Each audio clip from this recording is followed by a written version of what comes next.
Yeah, I wanted to have a nice little walk up into some of these reviews, and pardon me, I'm a little at pizza, so damn. Let's see. Let's watch a few out of theater reactions. Evil Dead. What's going on, everybody? It's now the theater reaction of. Oh, give me a second. I forgot.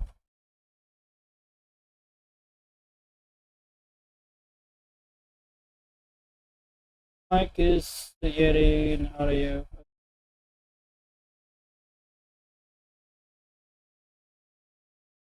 For Evil Dead.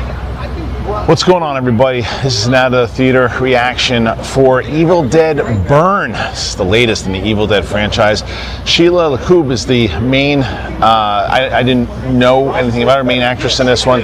Again, this is just my out of the theater social reaction. Embargo drops it a little bit, so I'm just going to give my thoughts walking out. I think that the last movie from Fede Alvarez I thought was, fine for what it was, and I thoroughly disliked this movie. I'm sorry, I'll just say it up top. I just didn't like it because Evil Dead 1, if you go back to the 80s, and it was definitely a horror cabin in the woods type movie. Evil Dead 2, they added some comedy to it. The third one was kind of a little bit more pop culture-y, comedy with Ash and everything else too. Since then, it's been like the super horror, gore, torture porn type movies, and this one is no different. And even though I didn't mind the last one, this one is just so predictable. Again, Sheila's really good in it, but you know from the second it starts where it's going to end. They rely on jump scares, loud music, and just, again, really intense gore, and so much so where it's like they're just trying to make you uncomfortable with how long they hold on a couple of scenes, with how gross it is. You're like, yeah, we get it. They don't rely enough or trust enough in the story itself, which is, you can predict it, that the Evil Dead possesses one person. They get trapped somewhere, and then there's who's going to survive. You can probably guess from the second it starts. And that's the other thing. They try to have a message inside of this movie, and although it's an admirable message, it's so heavy-handed that it's just like, let's go. You guys are not accomplishing what you're hoping to. It's just you're going about this the wrong way. So I was hoping to really like this one because, like I said, I'll have to go back and watch my out of the theater reaction for the last one. But I thought that it was good for what it was, and I enjoyed watching it. This one, I just wanted it to be done with. So you might not feel the same way about me.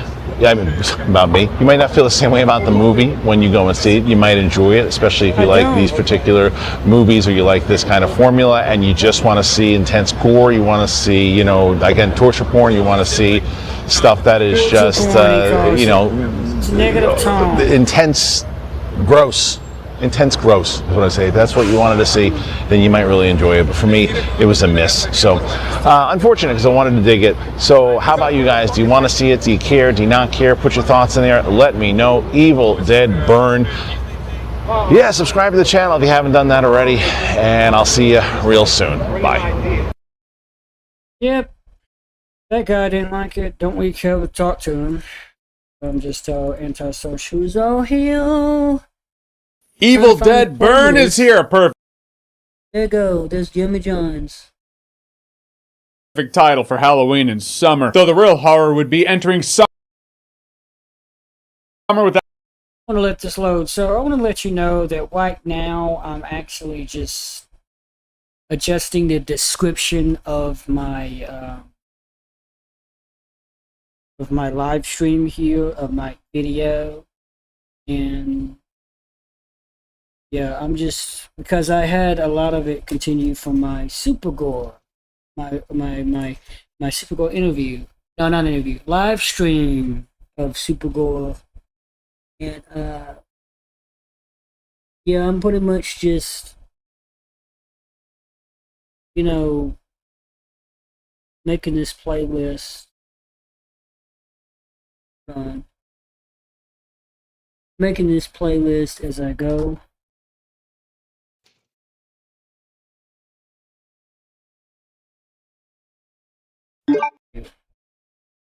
out some new fits. Enter the sponsor of this video. This video is brought to you by Fabletics, a regular sponsor on this channel because summer is here, which means Fabletics is coming in with some new selections. New clothing options from athletic to casual, perfect for lounging around, getting your lift on at the gym, or enjoying the water at the pool or the beach. Anything you need to enjoy summer. They have a variety of fits. Enter the sponsor of this video. Type. Comfort as well as function, like zip pockets. Let the days of your phone slipping out of your pocket be in the past. Do not become a cautionary tale. The selections change month to month, keeping the options flowing for you. So click the link below or scan the QR code. Right now you can get 70 to 80% off your first order when you sign up to be a new VIP member, which being a VIP member, packed with deals. You save up to 50% off daily, VIP deals on bundles, pants, shorts, tees. VIP also gives you monthly drops, early access to VIP only sales, free membership to the Fit app, and more. And you can skip any month between the 1st and the 5th without getting charged. I always appreciate that kind of flexibility, you know, no obligation. So go on, summer's here, don't just lean into it. Live in it. And now 2026 is not slowing down on this horror movie run, so let's lean into some summer fun with the Deadites.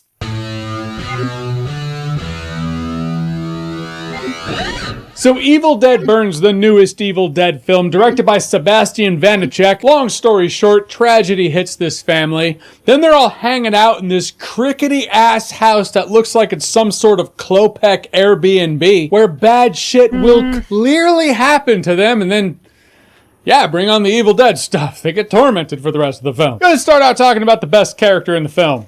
Best characters in the film? The Deadites.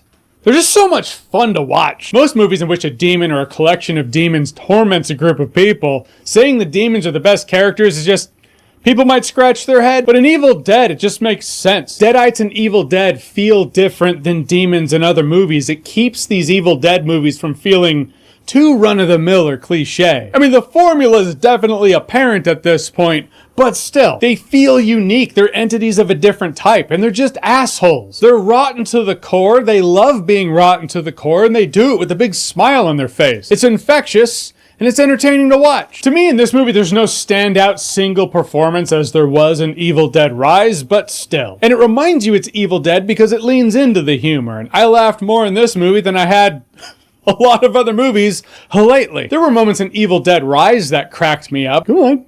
Do it for mom and dad. So good. Evil Dead Burn has jokes, punchlines, cuts, pauses for audience laughter, and it has it a lot throughout the movie. I mean, this movie leans into Evil Dead humor, leans into being an Evil Dead comedy. I'd say the most since Army of Darkness. It's not Army of Darkness. I mean, let's be honest. It really doesn't lean that heavily. It really doesn't. It's way more serious. I don't know where he gets this comedy aspect. It ain't even that funny.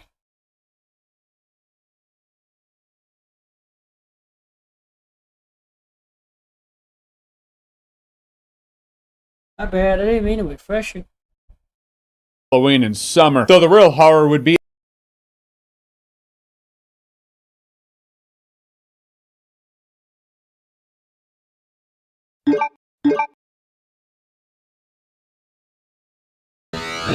so Evil Dead.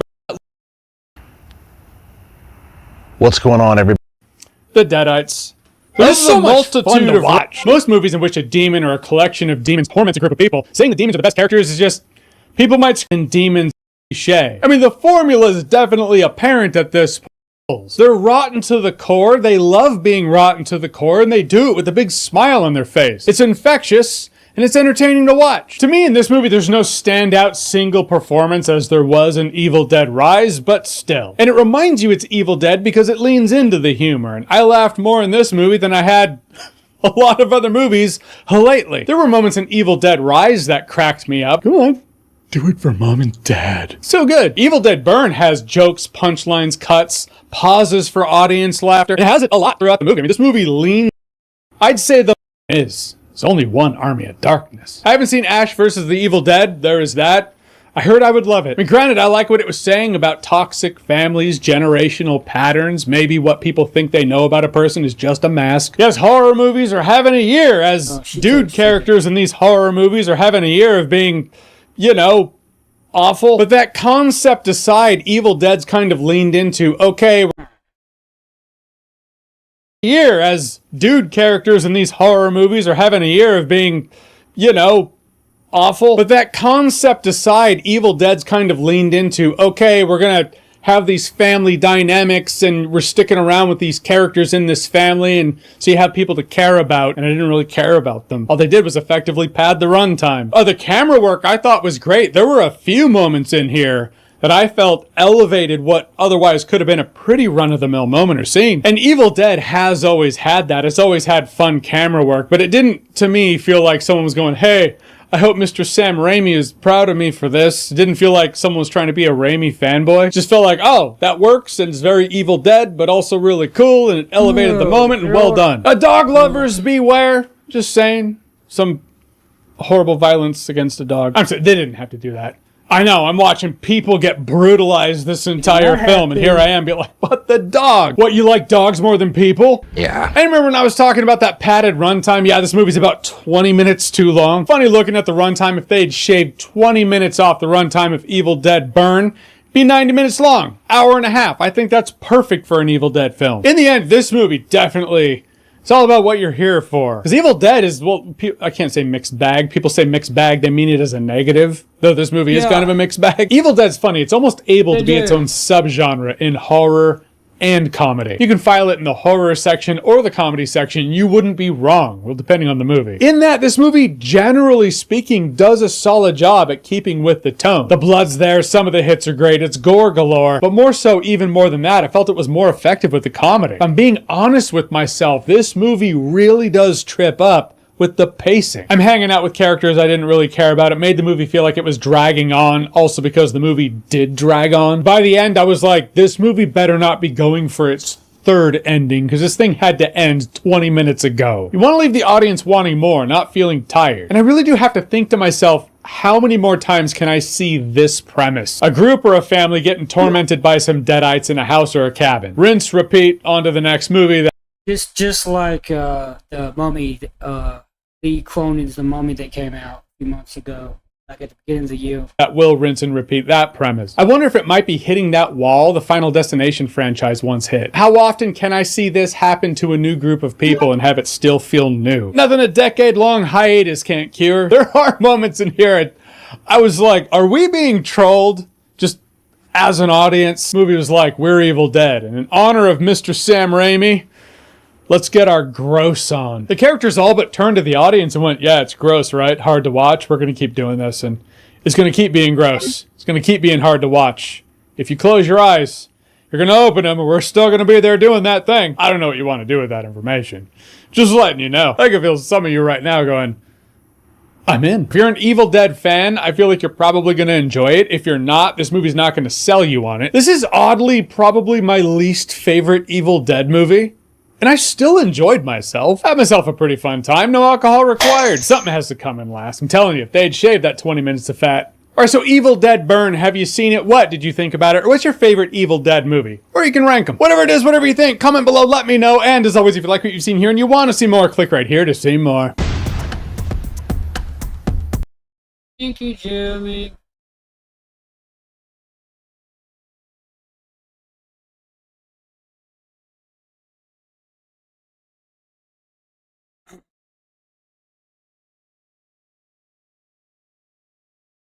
Get into a little bit of Moana.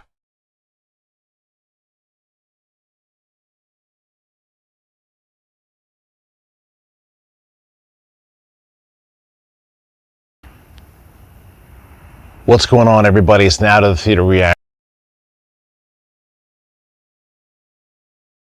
He loves being outside.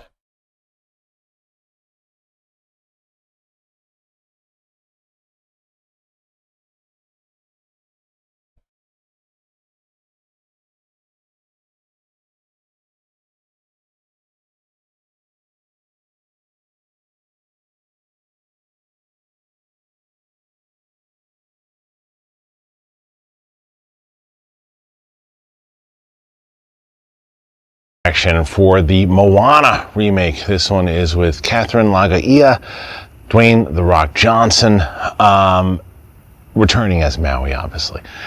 So this is it's a later screening. I went to this event tonight, took the kids. That's why it was like out of the theater adjacent. I just got back. and now I'm giving my thoughts. And the theater embargo lifted, the review embargo lifted, so I'm just going to give you my thoughts in general on this movie. The first thing that I will say about the movie, it was interesting because I took my 14-year-old and I took my 8-year-old. My 14-year-old grew up on it, loved it. My 8-year-old now really enjoys the animated version. So I was curious what the 14 and 8-year-old would think. And shockingly enough, the 14-year-old and I had the same thoughts. And that is that kind of what you've been hearing from people. It's just kind of like a shot-for-shot remake with no spark to it. It doesn't have the magic that the animated one has. It's okay if you do the original movie, but if you want to see those emotional moments come to life, this doesn't do that. It's cool to see The Rock as Maui, and it's not like one of these things like, this is terrible, this is just a cash grab, this is this. It's like, it very well might be just a cash grab, but it still was. A lot of these reviewers, I put that in quotation marks because they all think they are reviewers, but they're going to do this. They're going to say, oh, it's not like the anime, it's a direct copy for copy, shot for shot copy, but it's not as great as the animated one, because the animation does stuff different than live action does, which is true, but still, that's going to be a reason to hate the film, which is fine for the film itself. My thing is I'm looking for if they're going to make fun of the actors, like, Supergirl, with Millie Alcock had to go through. Taking this animated film, making it live action, and for that, the 8-year-old enjoyed watching it. And I think that really is where they're going to find their audience, is that it's going to be the kids that are watching the animated one now that just want to see those animated characters come to life. The 14-year-olds, 15-year-olds, 16-year-olds that grew up with it, or 10 years ago, it's not going to hit for them. They're going to go, I had that when I was a kid and I didn't necessarily need to see it. They grew up past it and they still have that nostalgia purpose of that movie. This, and for me, I like the animated movie a lot, but like I said, it just doesn't, I knew the story. You're never really thinking about what's coming next, is you've seen it before, and a lot of the Disney remakes kind of fall into this problem. Lion King fell into this problem, Little Mermaid fell into this problem. When they switch it up and make the lore a little different, like Cinderella or something along those lines, they add more to it, and this doesn't do that. This really is just the animated movie come to life. And I just, I was expecting it kind of going in. I went to a crowded event where The Rock came out and he sang with Lin-Manuel Miranda, and that was fun. It was exciting. The people inside of the audience themselves, they were having a good time, and that was a good energy to be in. But as we're walking out, my 14 goes, "What would you give that? What would you score it?" I said probably 2.5 out of 5, but probably closer to like a let's say 2.2 for Moana if I'm looking at it. Yeah, just that the first one was just so special. And I think, again, just doing it 10 years later, which is relatively short, there's really not, it's just, I hate being cliche like this because it just didn't feel necessary to do it maybe now. Maybe in 20 years, maybe in 30 years, sure. Try it. But 10 years, I don't know. It was kind of a miss. But, dude, why again, would you wait that Rock's always long? fun to watch. And the girl is really good as Moana. She's solid. And the songs are amazing, but they're the songs from the movie.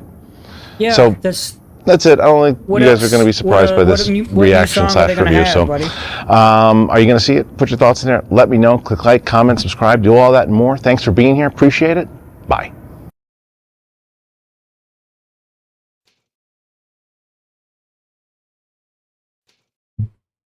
A lot of them are going to do that. They're going to compare it to the original. They're going to say it's just like the original, but without all the magic. Does it have the original spark that the original had? And because of that, it's a problem. Just like my fucking internet's a problem.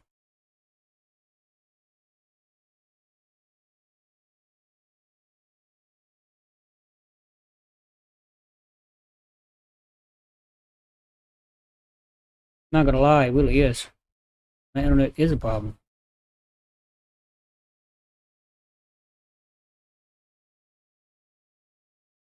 I gotta wait for things to load and shit.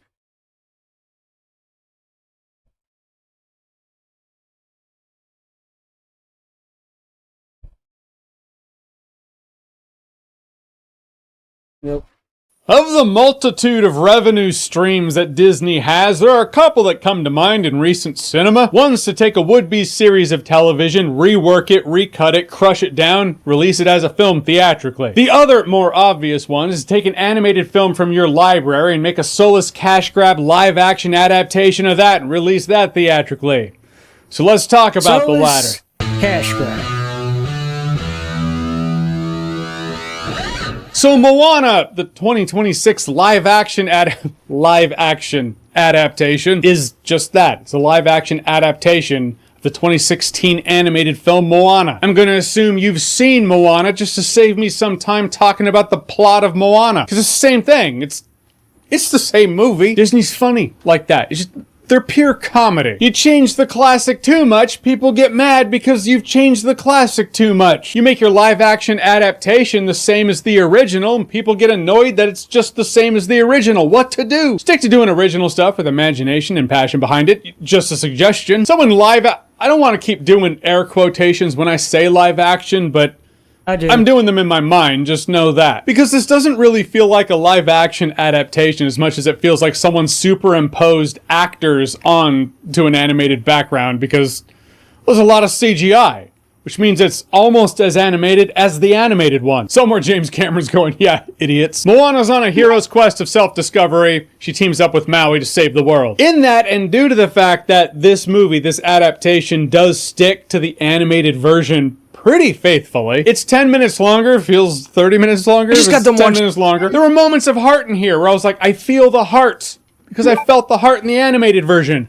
Though the animated version did do it better. There were moments of humor that the animated version had that the live action version tried to have. The devil's in the details. And those details are where this live action adaptation really trips up. It's in the moments of humor in the animation that did land where this time around it feels like the actors are just kind of saying the lines. Moments of drama, like there's this one scene in Moana, it's the moment where, you know, the hero hits the low. It feels like all hope is lost before the big push. I noticed in this adaptation of Moana, the lines were there, but the moment just wasn't hitting the same. Be the fact that it's different camera work, the lines feel wooden and stiff. Maybe. The pauses that the animated version has that this movie doesn't really have, which makes the drama feel like it doesn't take that moment, take that beat to really simmer and sink in. Nope, it's just line, line, line.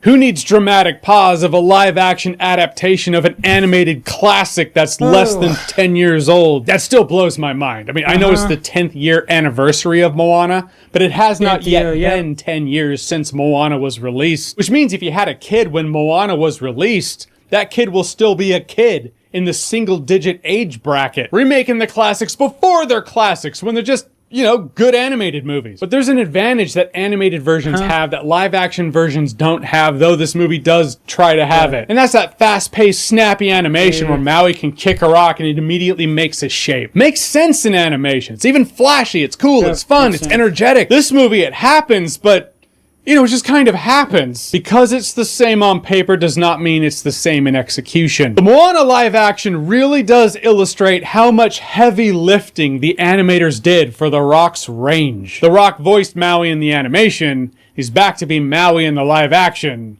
Just doesn't feel the same. Because after the actors record their lines, the animators then go through the process. They bring the characters' facial expressions to life. They make them emote. Give the characters a physicality that matches the voice actor and hey, maybe even makes them look better. Which is the case with Maui, because without the animators at work... It's actually Maui, shapeshifter, demigod of the wind and sea, hero of men. Maui, shapeshifter, demigod of the wind and sea, hero of men. We just have The Rock. Hi, I'm that matches the voice actor and, hey, maybe even makes him look better, which is the physicality that matches facial expressions to lines. The animators then go through the process. They bring the characters' facial expressions to life. They make them emote, give the characters a physicality that matches the voice actor and, hey, maybe even makes them look better, which is the case.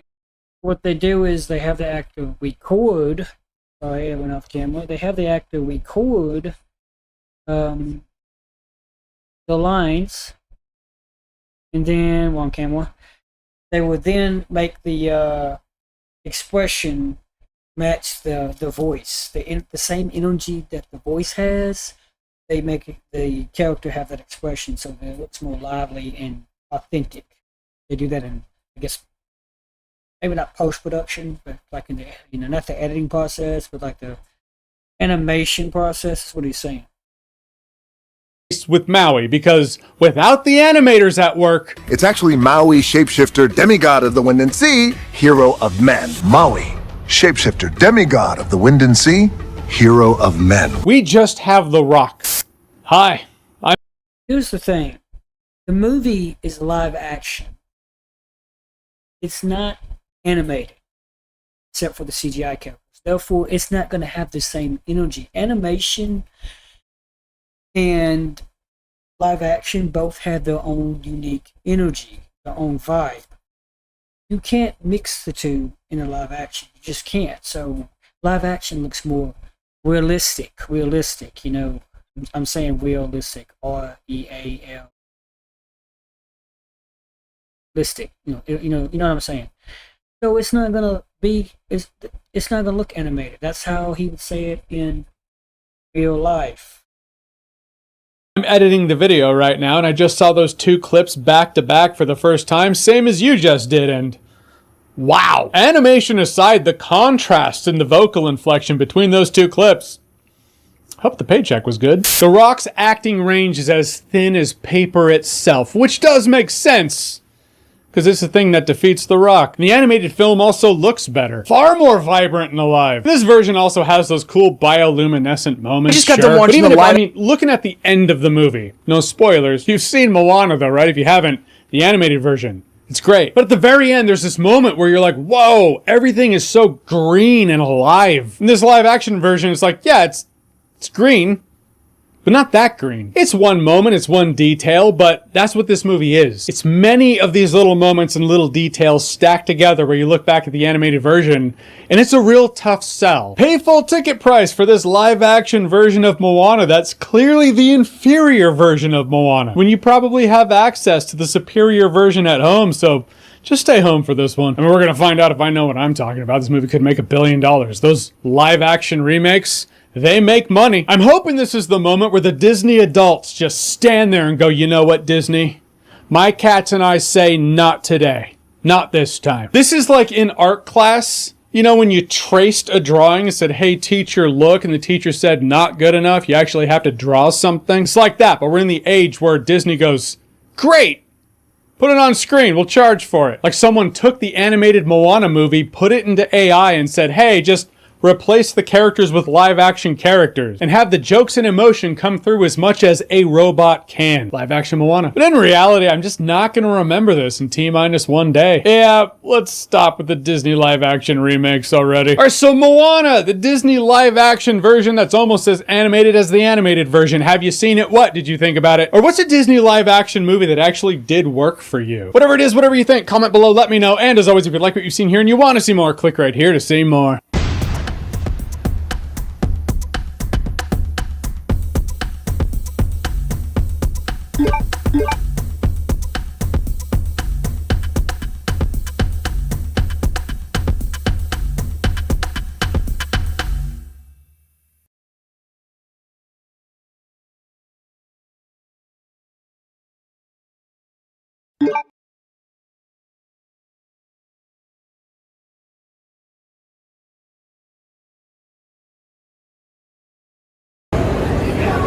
Well, okay, Alan, we just got out of Moana,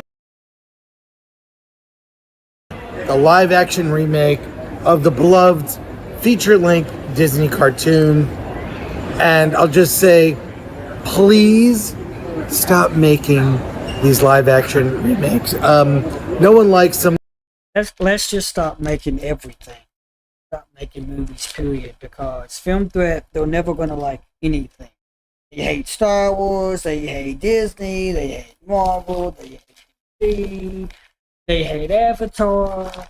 They hate anything with AI, where the character is AI. They're gonna hate the upcoming Carla movie with Jenna Ortega. Alan Ing personally, he hated Companion and Tron, respectively, just because of the fucking AI usage. They hate everything that comes out. So let's just stop making movies because they hate everything. Yes, Chris Gore, he used to brag about how he loved movies, he loved the theater experience. But it's people like him that is ruining movies because he keeps running his fucking mouth, talking his fucking shit, and just saying how much he hates every single film he watches. Dude, why do you even do it? Just stay home. I felt like I was watching. Seriously. Personally, and just saying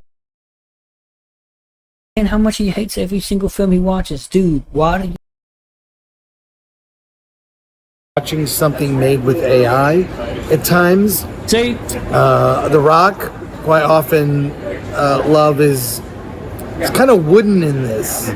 He's kind of wooden, and I don't know. Alan, what are your thoughts? Yeah, my thoughts are I couldn't wait for it to be over. And thank God, the best thing is the movie does end at some point. But 10 years ago, this is the 10-year anniversary of the first This guy is a comedian, apparently. I don't know why. He's not funny. Moana. Dude, we really need a live action. Because the live action's not that much different. And did we need Moana? It's not supposed to be, because even if it was in any way different, you would hate on it for that. They hate remakes. They hate adaptations. They hate everything. Too, like, Well, last year, Disney I needed don't know. something. But we covered that. Go watch the past episodes. We covered that. But, this is... Don't watch or rewatch the past episodes, because they're saying the same exact shit as always. Same thing they said about Supergirl. They made like around 10 or more videos based on Supergirl before and after the movie came out. The Critical Drinker did the same thing, and so did Nordrotic. Maybe Nordrotic didn't make as many, but still, they made 5+ videos each just on Supergirl alone. a lesser version. Go check out a YouTuber called The Bald Man. The E is with the 3, because 3 is like a capital E but backwards, a backwards capital E. So The Bald Man. Go check that out, yeah, because he pretty much exposes the grift, if you will. Version of the original. The original is by far better, and I'll just say this: low energy. Everyone in this movie has low energy, and then also it just doesn't translate live action. There's something about the animated that's a little more simpler. This was. That's what I just said. Animation and live action do not have the same energy. They do not have that same vibe. Each is different from the other. You cannot mix the two. Too complex in terms of the design, the images you see, and it's just go watch. People are going to be drawn to the original. Not just that. It dragged. Yeah. It dragged. It's low energy. It's an hour and 55 minutes, nearly. I think they're getting old. I think that's why everything appeals to drag. They are getting old. 2 hours. This should not have been over 90 minutes. I just wish this genre of live action remakes of beloved animation would die. It doesn't work. And this might be one of the worst. Doesn't work at all. There definitely been worse. Okay. I can think of one that's worse, but Yeah, we saw that one last year. right. That one is the worst. We'll talk more about this, but kind of a drag.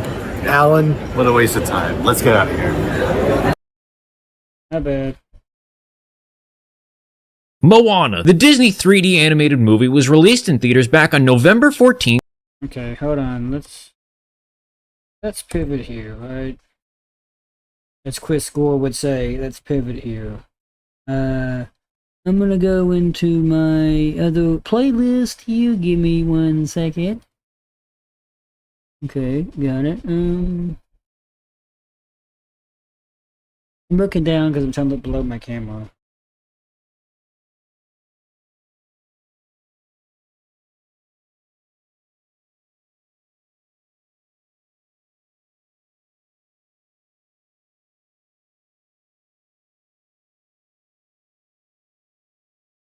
With me for a second.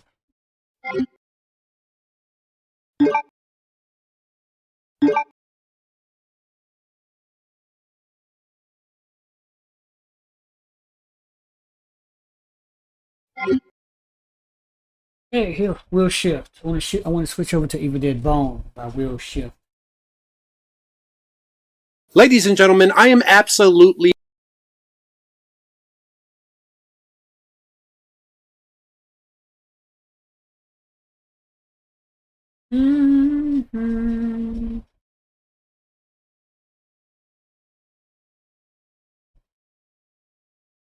Lower the quality a bit. Ladies and gentlemen, I am absolutely man enough to admit when I am wrong. And if nothing else, this video is further proof that my He's one of the few that's humble enough to admit when he's wrong. opinions on certain things are not set in stone. Now, I don't know if I was feeling evil on certain things. Nothing else, this video is further proof that my opinions on certain things are not set in stone. Now, I don't know if I was feeling Evil Dead Rise hangover or something like that, because I did not care for that movie at all. But when I reacted to the trailer for Evil Dead Burn just a few months ago, I was less than impressed and just expected more of the same. Much to my surprise, Evil Dead Rise was a lot better than I originally expected it to be. Let's discuss. I watched. In essence, he did not get his hopes up, and he was not disappointed. Because he didn't get his hopes up. He was surprised. So you don't have to.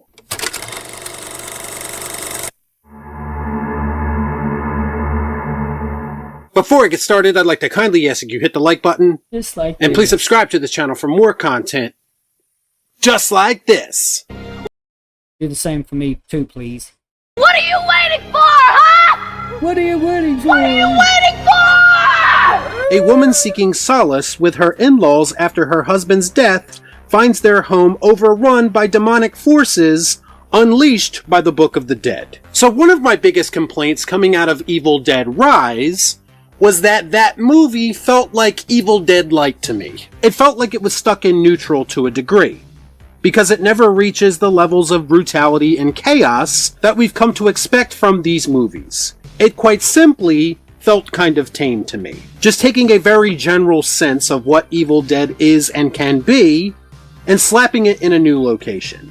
And that's just not interesting to me. And I did expect more of the same going into Evil Dead Burn based on the trailer, based on the secluded farmhouse location, and what was perceived to be these new movies trying too hard to be Evil Dead without actually being it. But much to my surprise, I realized pretty early on watching this movie that Evil Dead Burn wasn't going to be the same song and dance. My, how the tables have turned. Where Rise kind of left me feeling bored and checked out through most of its runtime, I felt like Evil Dead Burn puts the pedal to the metal almost immediately and never really lets up. And this movie continues the trend of having a fairly long, well-done opening sequence prior to the title reveal that sets the tone for the entire movie. I mean, Rise had this too, and it was the best part of that entire movie.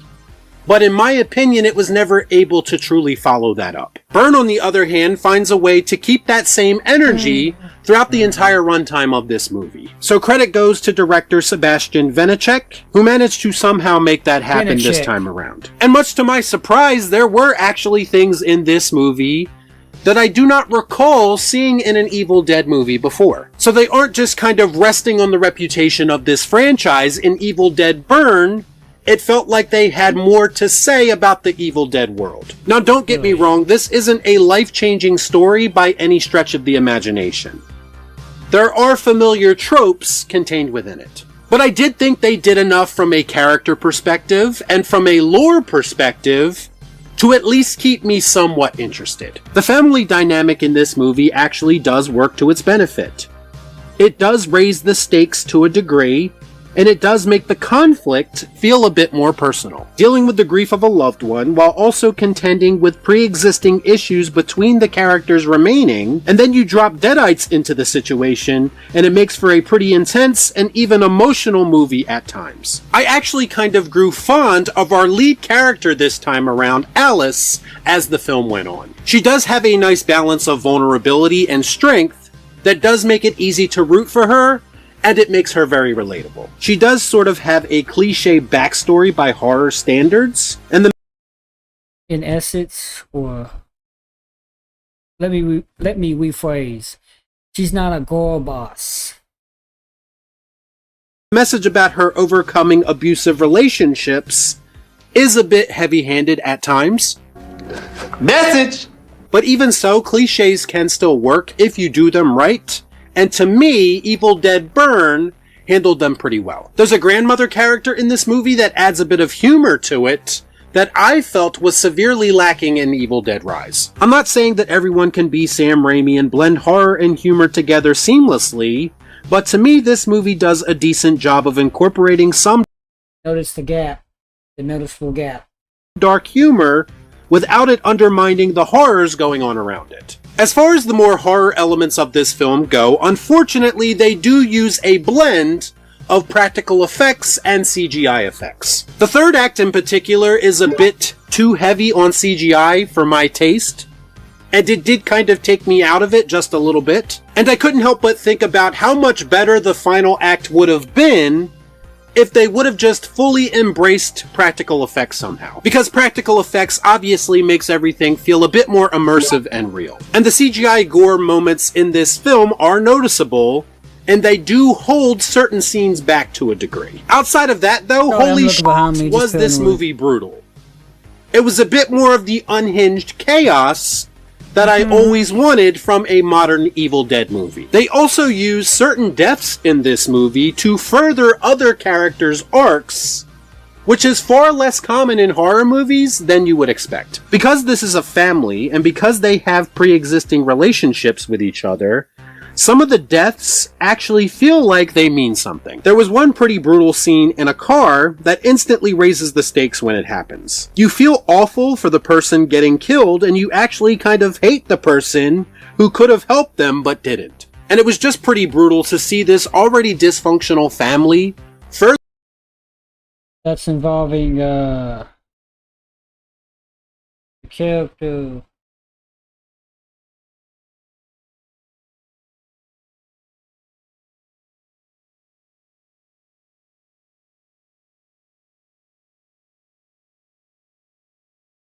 I lie about my birthday and my age.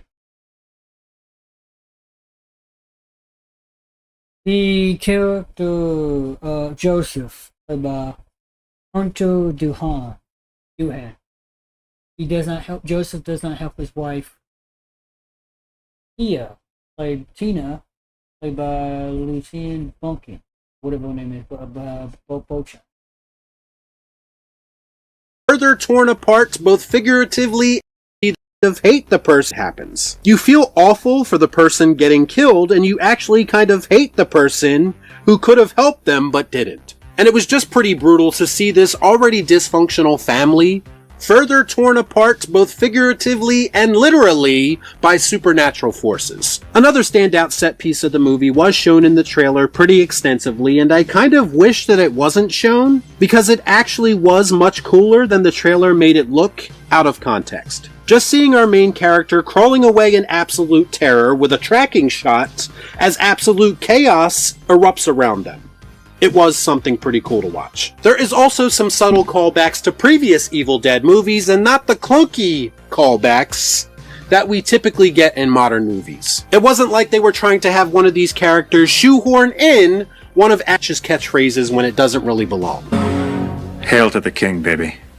They were more reserved visual callbacks, and I very much appreciated that. I also have to give a lot of credit to some of the cinematography in this movie as well, which is not something that you typically praise in a lot of horror movies. And it was something, again, that we kind of got a glimpse of in the intro to Rise, but they didn't really do anything with it after that in the rest of the movie. This movie has a decent amount of well-staged cinematic shots that absolutely make it feel like more than just a run-of-the-mill Evil Dead movie. There is some kind of clunky moments contained within this movie, like Deadites waiting for the most obviously dramatic moment to do something. But it wasn't that egregious. There is also a MacGuffin of sorts contained within this movie, which Evil Dead fans will recognize, and I did kind of appreciate the way that it was incorporated. At the same time, there were a handful of holes in Deadite logic as it pertains to their methods of trying to locate this MacGuffin. But for dramatic purposes, I do understand why they did it the way that they did. Bottom line, Evil Dead Burn was much closer to what I expect from an Evil Dead movie, and to me this is a vast improvement over the previous entry. This felt much closer to the Evil Dead remake from 2013 than it did the movie that preceded it. In a lot of ways, it felt like Evil Dead going back to what works. This is a vast improvement over the previous entry. This felt much closer to the Evil Dead remake from 2013 than it did the movie that preceded it. In a lot of ways, it felt like Evil Dead going back to what works and going back to the basics to a degree, while simultaneously creating a dynamic that we haven't really seen to this degree in an Evil Dead movie before. Evil Dead Burn was a lot more enjoyable than I ever expected it to be. It was intense, it was brutal, it was chaotic. Pretty much everything you want an Evil Dead movie to be, and that's not easy to do without Sam Raimi and Bruce Campbell, who pretty much made this franchise what it is today. I was genuinely shocked by this one. I was expecting another mediocre effort, but for the most part, this movie gave me exactly what I was looking for. It was a flawed but highly entertaining experience, and that's why I'm going to give Evil Dead Burn the Cat House. Saved by kitty litter. Y'all be cool. Just kind of a mix, I guess.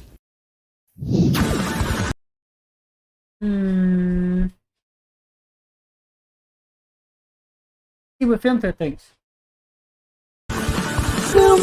Evil Dead Burn. This is the latest film in the Evil Dead series. This, and I'll just say this. It is the goriest. Sorry, I'm trying to go by what the playlist I previously established. That's going to be the second one. Moana, the Disney 3D animated movie, was released in theaters back on November 14th, 2016. The film focuses on the titular character of Moana, a young girl on a quest to restore the magical heart of Te Fiti after it had been stolen by the demigod Maui. In preparation of the upcoming live action, we decided to do a review of the original animated movie, Moana. This is the first film that I actually feel like I can say, damn, I feel old. I'm Tom the Wizard Man, and this is the Fake Wizards review of the animated film, Moana. If this video provides you any value at all, please like and subscribe, as we're doing many reviews almost every single day. The story begins on Moana's home island of Mananui. As a child, she's felt the call to set sail across the seas, to explore and find out what other islands may be out there. However, as the chief's daughter, she has a responsibility to stay and become a leader to the people of her island. Despite her parents' discontent and cautionary warnings, she tries and fails to make it past the reefs of the island. That is, until her grandmother reveals to her that their people come from a lineage of seafarers and explorers who used to roam the seas, but stopped after a spreading darkness resulted in ships going missing. Now that darkness has made its way to the island, scaring away the fish and killing the crops, all of which stemmed from the demigod Maui, stealing the heart of the goddess Te Fiti. Moana tries to rally her people into setting out to sea to return the heart to the goddess, but is told no from her father. Ultimately, she decides to still go on the quest after being told by her grandmother as she was on her deathbed. She sets sails to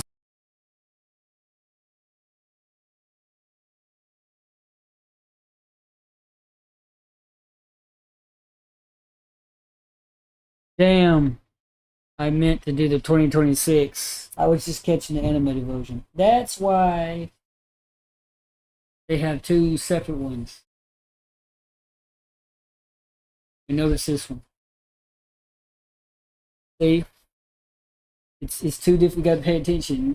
Moana 2016, Moana 2026. That's just watch this. To find Maui. After some difficulties in using her boat, she arrives on the island that Maui had been stuck on. Played by The Rock Johnson, he begrudgingly goes on the quest to restore Te Fiti's heart, with the caveat that he gets his magic hook before doing so. Along the way, they fight sentient coconuts, a shiny crab, and a lava monster, all to restore the goddess's heart and save her tribe. Moana is not a bad movie, but it is a kid's movie. Like, it's made for kids, specifically little girls. I think with that in mind, it does what it sets out to do. It's an animated musical adventure across the ocean. You got your animal sidekick, misunderstood deuteragonist, and weird villain song. The animation is well done and polished, some of the songs are catchy, and I enjoyed the vocal performances. When I say this is for kids, it's not like, oh, this is for babies.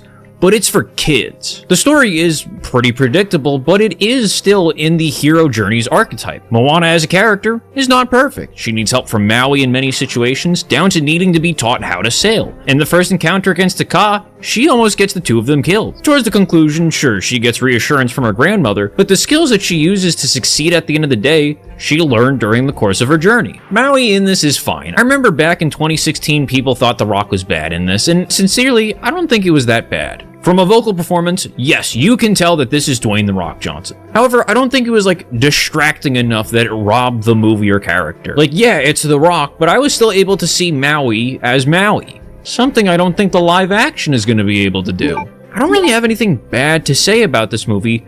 I just don't care about it. And not in some, like, pompous, like, oh, this juvenile media is beneath me. Ooh, get it away. It's just not my thing. Like, this is for kids. I'm not a kid. I'm an adult man. As an adult man, I'm not the target demographic for this, and that's okay. If I was a kid when it came out, maybe I'd have some sense of nostalgia for it, but like, I don't. And that's not the fault of this movie. However, in the grand scheme of Disney movies, this one's a little lackluster. Moana is kind of just weak in comparison to other films in the catalog. Like, in my head, it's pretty forgettable. Nothing about this film screams, oh, you have to go see Moana. Oh, you gotta check it out. The Rock sings and you're just like hooked, man. I understand that this and its sequel made a dumb amount of money, but it really is just your run-of-the-mill children's animated movie. Sincerely, the most I can say about this movie is that it would fit in Kingdom Hearts. This could be a Kingdom Hearts world. I mean, literally, the villain of the movie had her heart stolen. She'd be a heartless boss. I could see Sora, Donald, and Goofy in this world. I think it would fit. But this would have to be a world where it was Maleficent and Pete messing around and not the organization members. If it was the organization members, it wouldn't fit. If it was Pete and Maleficent, it would work. The animated Moana movie gets a 7.5 out of 10. It's a good movie to put on with the little kiddos. But if you're an adult alone picking something to watch, maybe this isn't the best choice. If this video provided you any value at all, please like and subscribe, and thank you for watching.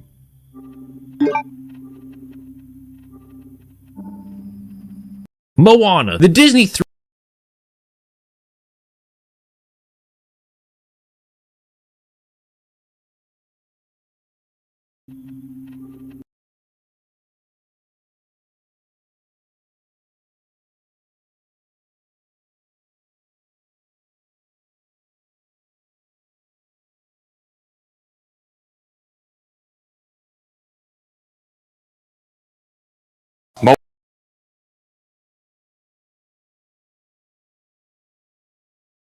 Now come to Evil Dead Burn.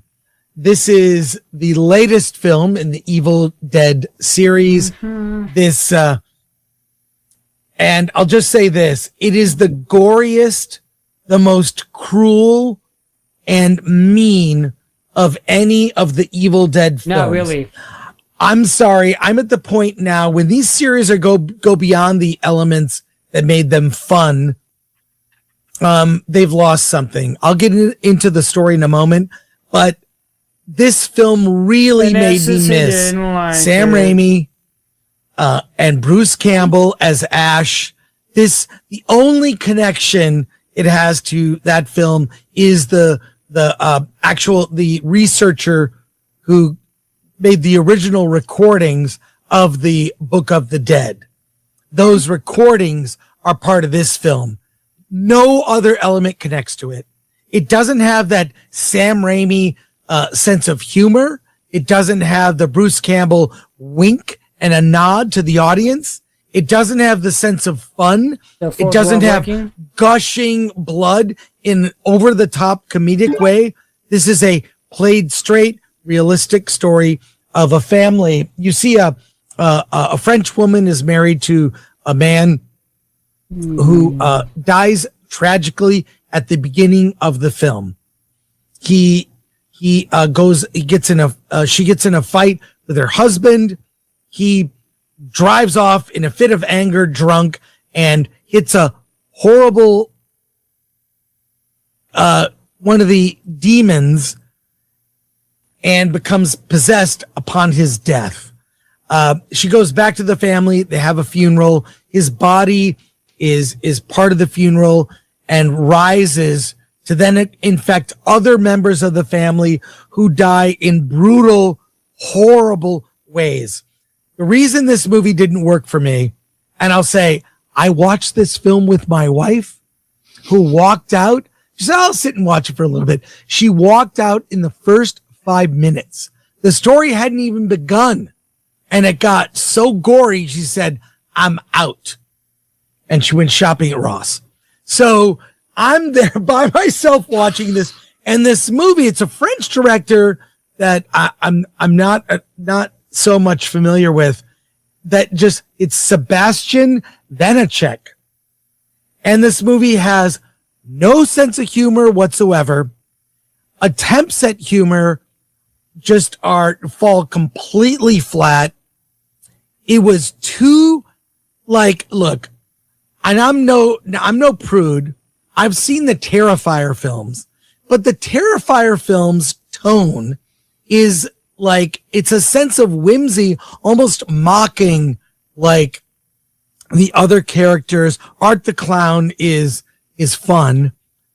These are other possessed family members one by one trying to kill and possess others that just up the stakes. And when you find out what the subtext of the movie really is, it's about that the young woman was abused by her husband who died tragically. It's about abuse in a relationship. So it's this sort of dark, serious theme that's not really present in any other previous Evil Dead movie. I remember I saw the last one and I enjoyed it. It was fun. This one is an hour, 50+ minute slog. And I will say this on the plus side. When it gets going, it doesn't get going until the middle of the film. And then I actually honestly started to have it's like, oh, what? Now we're making an Evil Dead movie. But the first half is this, the relationship, the abuse, there's a funeral, and then family members, they have this awkward family dinner. It's just, what is this movie? When it starts to actually become an Evil Dead movie, in the middle of the film, I actually started to enjoy it. But they could have chopped half of the first half of the movie to get to the good stuff. What it lacks is the sense of humor. So and I'll say it's my least favorite of all the Evil Dead films. If this wasn't connected to Evil Dead, I might have enjoyed it. But, there are people that are hardcore purists that are going to love it. It's the lack of Bruce Campbell, the lack of humor, which I always thought was a part of Evil Dead. The audience I saw it with didn't. Bruce is just a nostalgia from nostalgia. He's nostalgia crazy. He's a nostalgia fanatic. He would not pass for anything beyond the OG of anything. Laugh once. Very somber. They were very sort of low key when they saw it. And I walked out going, what the hell did I just see? So, I can't recommend it. My least favorite of all the Evil Dead films. If you can, here's what I recommend. Walk into the movie about 30 minutes in. That's what you need. cut that first 30 minutes, get right to the good stuff. And there's something there to enjoy, but ultimately I can't in good conscience recommend Evil Dead Burn.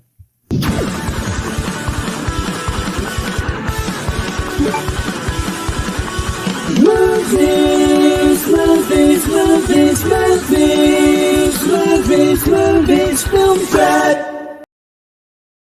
I could not in good conscience recommend it. Hey, Chris.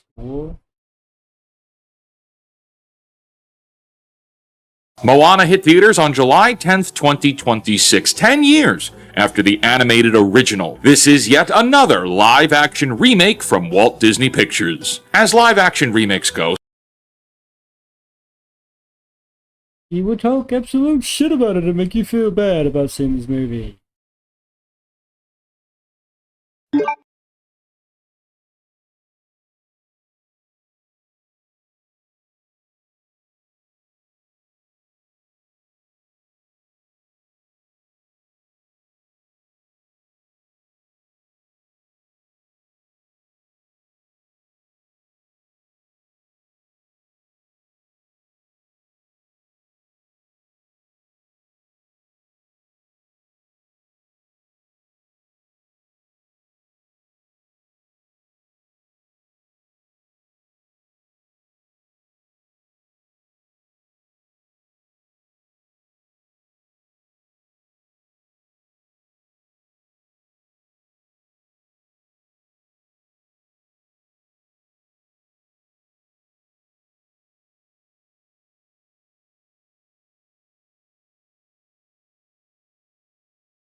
some of them are boring and detrimental, some of them are honorable adaptations. Cinderella comes to mind with that. And then there is Moana 2026, which is just back to being very boring. But it's a scene-for-scene remake of the original animation. I'm the real-life Fake Wizard, and this is a Fake Wizard's review of Moana. If this video brings you any value, hit the subscribe button, as we're posting new reviews nearly every day. The 2016 story survives intact because they carried it into live action with tweezers. A millennium ago, the demigod Maui stole the heart of Te Fiti, and that theft unleashed a darkness that has been eating the ocean and the islands ever since. On the island of Motunui, a chief's daughter named Moana gets chosen by the ocean itself to return the heart, defies her father's ban on sailing past the reef, and sets out to find Maui and drag him back to the scene of his crime. Catherine Lagagaya makes her film debut in the title role. Dwayne Johnson returns as Maui, trading the recording booth for a 40-pound prosthetic muscle suit and a wig with its own gravitational field.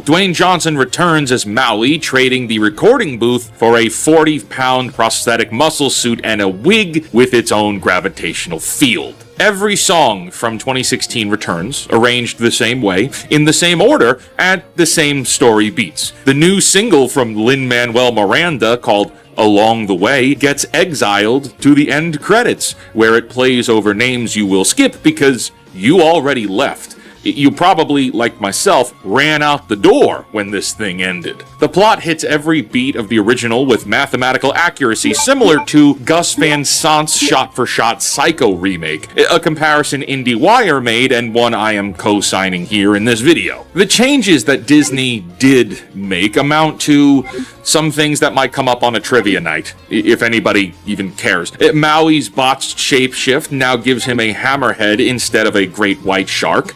Tamatoa's David Bowie eyes got a recolor, Pua the pig got cut down to just a cameo, and Moana's mother lost her personality somewhere between casting and the walk to the set. This remake runs 111 minutes. The original ran for 107. Disney added 4 minutes, but that's mostly from things just taking a little longer to happen. Whereas the animated film doesn't waste time, this movie feels like everything is slowed down without anything new happening to fill that slowed space. This is a basic movie for basic people. You remember the meme about people that drink Starbucks pumpkin spice lattes and wear Ugg boots from the 2010s? That's the target demographic of this movie. Moana 2026 is not bad, it's not great, it's not good, it's comfortably mediocre. But at that point, just watch the original. There is no advantage of watching this film over the original in any possible way. Which brings me to the next point. This movie is what I would call hyper-animated. Disney marketed a live-action movie and delivered an animated one with significantly poor lighting. The ocean is CGI. The islands are mostly CGI. The Kokomora pirates, the lava demon, the chicken, the poo of the pig, all of this is CGI and heavily looks like CGI. So on one hand, I need to commend Disney for not changing any of the beloved character designs like in Snow White or in The Lion King, but at that point, these are just poorly animated characters. Why wouldn't I just watch the original instead? Dwayne Johnson's Maui occupies the dead center of the uncanny valley because we know that that is a very fake rubber suit. We know that that hairpiece is very, very fake. Why not cast someone, perhaps, who doesn't look like he's in his mid-50s like Dwayne Johnson does? Unfortunately, Dwayne Johnson does look like an older guy wearing all these cosmetics. Never once do you see this guy as Maui the character. He's just Dwayne "The Rock" Johnson. Catherine Lagagaya, on the other hand, is great. She is very good. Her performance is very good. I think she's got a great singing voice, but it still doesn't hold up to Alili Cravalho's voice in the original 2016 film. But that doesn't stop this Moana performance from being a very strong adaptation. Moana 2026 is dreadfully boring. Every scene the original blitzed through in 90 seconds now gets 2 full minutes of reverent staging. The slow pacing of everything drags, and if you're an adult, you may find yourself fighting the urge to just take a nap. I mean, real talk here.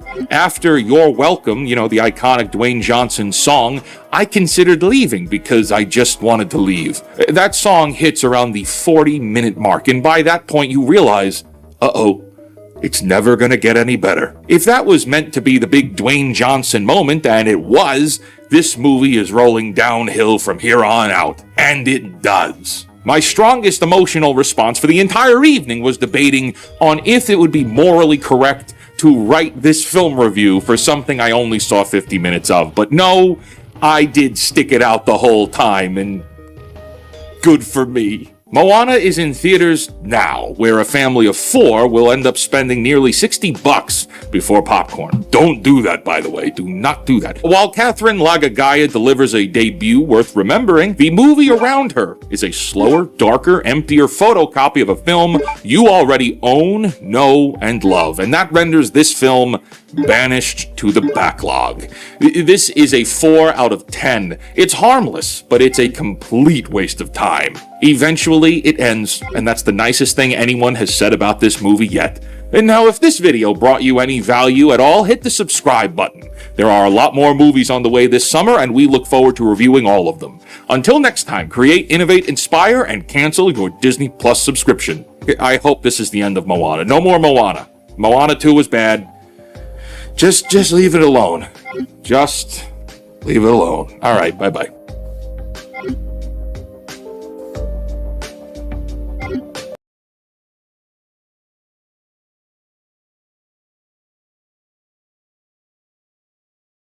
God, I hope I'm doing this right. What can I say except what the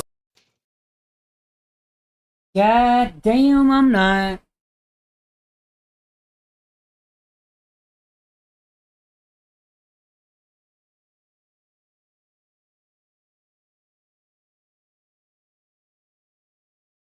I'm fucking it up completely. God, I'm fucking it up.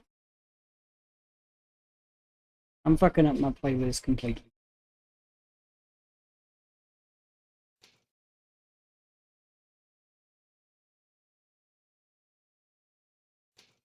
Ugh.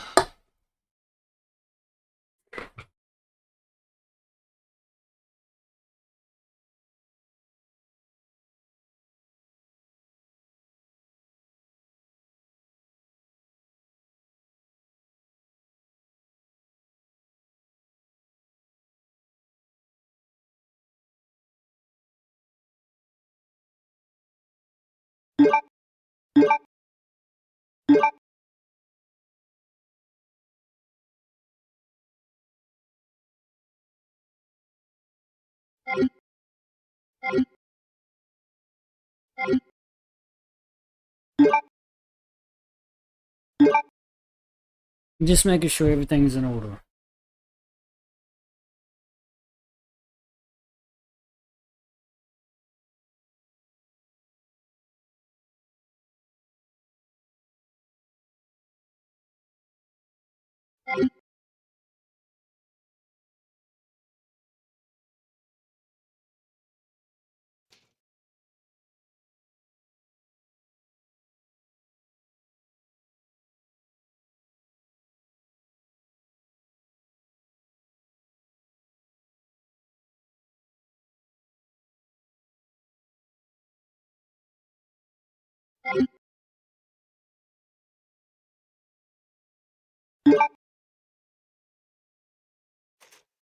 I wanted to show this first.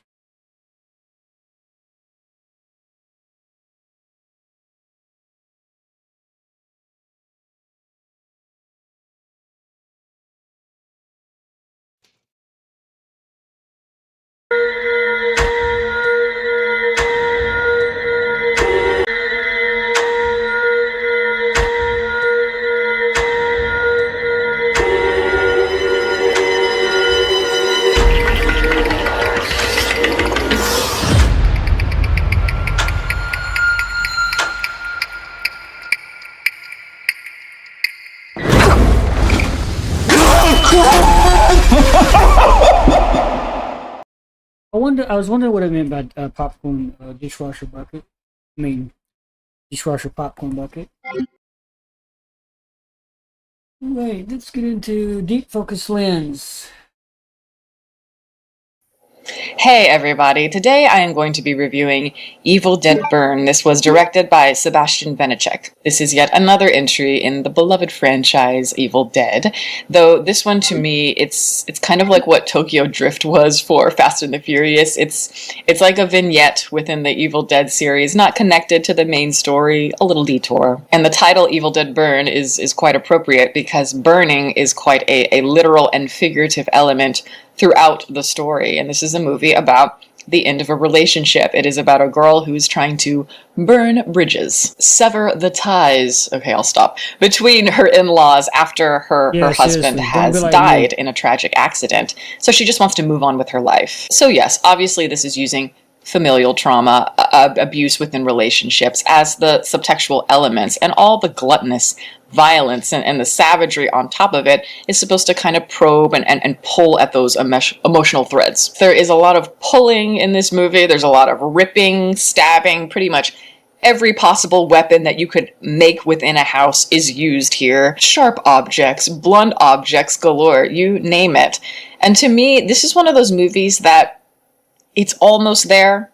It's almost a good movie. It had a lot of things in it that I liked, but ultimately it just felt hollow at the center of it. But I do like the instinct to take all the comedy elements, the horror, and it punctuates the drama, almost like a chef where he's scraping all the juicy, fatty bits off the bottom of the plate to flavor everything. You cannot skimp on the good stuff, you know what I'm saying? And I think that the director gets that to a degree, because this movie, it's paying very close attention to textures and sounds, and I really like that. It revels in the cynicism of human behavior, but it's also really reveling in how that behavior can turn extreme, I would say. And yeah, there's a lot of, when I say literally, I mean it. It's like we are rubbing our muzzles in all the blood and guts with a gleeful energy. There's creativity here. It's not nearly as fun or campy as Sam Raimi, I think, would have wanted, but I think it honors him fairly well. And the performances here are really great. And I think it needs to be when it's just a singular family ensemble within an old house. Sohela Jacob, I have no idea if I am saying that right, so I am sorry, but she plays the heroine here. And if you have seen her performance in Gaspar Noé's Climax, which came out, I think, in 2019, you know that she can really tap into some very harrowing and intense situations emotionally and be believable, but she also comes out the other side. I've always loved her European features, and she leans cinematically to me more art house than something like this, but you know, it is what it is. Take a paycheck when you can get it. In the film, you sense she's a character who has been around and she knows pain. She is an outsider in a country and in a family where she must rely on herself. And she's tough in the ways where you root for her to get out of this mess. I also like the way the family is cast because they're distinct faces and they're memorable because later on, these faces are going to bend and contort in all the right ways as the horror tactics start to ramp up. I like Tandy Wright here as the mother. She feels almost like a more haunted version of a Joan Allen performance, but it's effective. Now, from a technical standpoint, there's a lot of bells and whistles going on to keep this thing moving. And to me, it's far too loud at times where I think we needed a little bit more silence to contrast, shake things up a little bit. But there is real technique and control here. And there's a lot of thought put into the compositions of these shots and just the choreography of the action. I love how they cut from a razor blade to mom is chopping up sirloin steak and bell peppers. Or I love the scene where the abusive husband hits the girl in the car and then we cut to a woman twerking in a club. It's aware of the sensationalism and the cheekiness.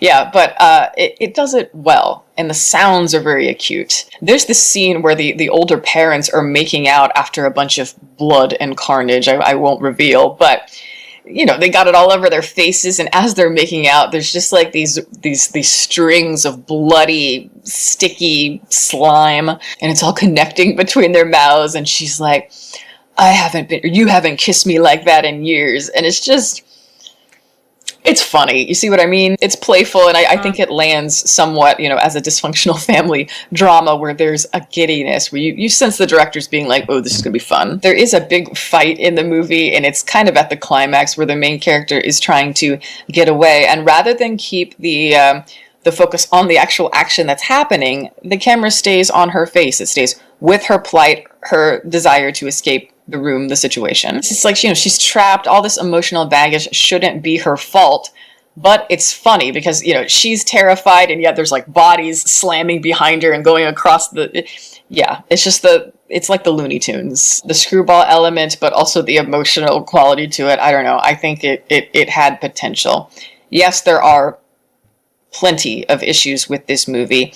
Yes, it is an Evil Dead movie, and I think it's important to never forget that. So keeping things very simple and straightforward is part of the point. Don't want to lose that. But it is a little bit too one note as a piece while also wanting to probe more the family tensions, those metaphors. Like I said, this is a movie about generational trauma. It is about family struggles and the guilt that we carry because of it and the denial we carry so far as who to blame for it all. And as it goes, the conceit of the premise starts to wear thin because we haven't built a solid foundation there psychologically within the family. The seeds just aren't planted motivationally, where this makes sense not only from a technical perspective, but also emotional. It's frustrating because I like these characters and I wanted to see so much more from them. But again, there's just not much to the premise. Toxic family, she needs to get away from it.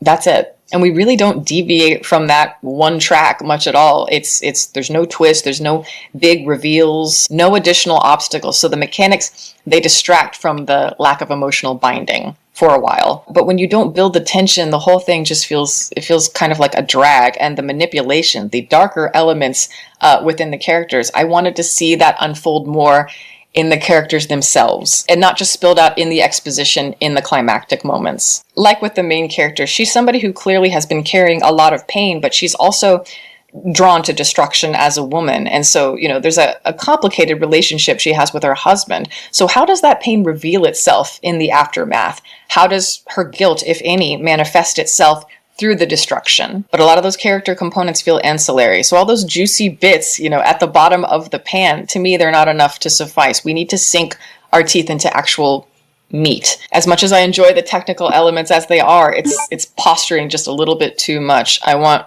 more internal confidence for this thing to sing. Also, this film is it's ugly, and that makes me frustrated because I like so many of the shots, the compositions, and towards the end there are some proper Evil Dead moments with the bright neon reds, and the colors pop. It's very cinematic, but so much of the color is drained out of this movie, so it feels like another drab, dry 2020s movie. And to me, the colors, they should really match the chaotic energy of everything else. So yeah, it's an uneven movie for me. That said, I did enjoy it on a surface level. I do think it would be a fun movie to go with your friends to see on a Friday night. You'll have a good time. But it is another instance of Sam Raimi flavors without the real kind of rebellious nature behind it. But yes, that is my video. Thank you guys so much for watching. I'm going to plug my website as always. It is deepfocuslens.com.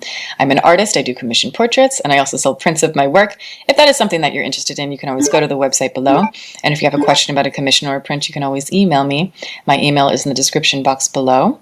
Also, I'd like to give a shout out to my patrons who are great. Guys, thank you so much for your support. Welcome to all the new members if you're interested in supporting. The link for that is below, as well as the rest of my social media information. You can watch my videos here, and you can subscribe if you'd like. Yeah, get stucknized, as Chris Stuckman would say.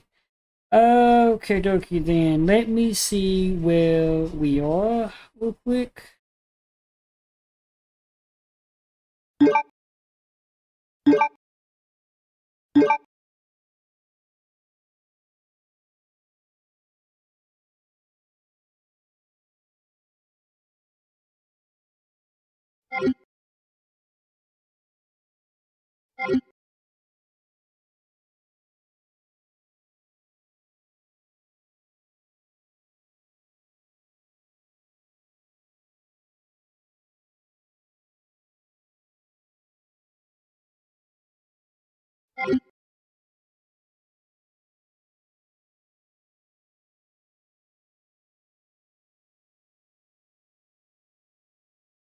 What can I say except what the f is going on? This is not a joke anymore. This is not funny. What an insane use of my free will. I don't have to do this. I don't have to do anything, okay? I can just sit at home and do nothing. I went and drove to the theater to see the live action Moana because I was like, you know what? At the very least, this will be a good video. It'll be some hee-hees, ha-has. But I gotta be honest, I'm not even laughing, okay? I'm not laughing. This is, okay, well now I am. God damn it. What is... Okay, I might be more upset than I should because, you know, is this the worst live action movie? Like, who cares? Who cares? They're all whatever. But this movie in particular, I really pushed up against the entire runtime. It is not bad enough that I have to sit here and watch these movies, okay? It's not bad enough that I know these movies will make hundreds of millions of dollars, okay? That's not bad enough. But this movie, more than Aladdin, more than Mulan, whatever, is so... I forgot about Milan, actually. Whoa, I forgot about Milan. Oh. Shut up.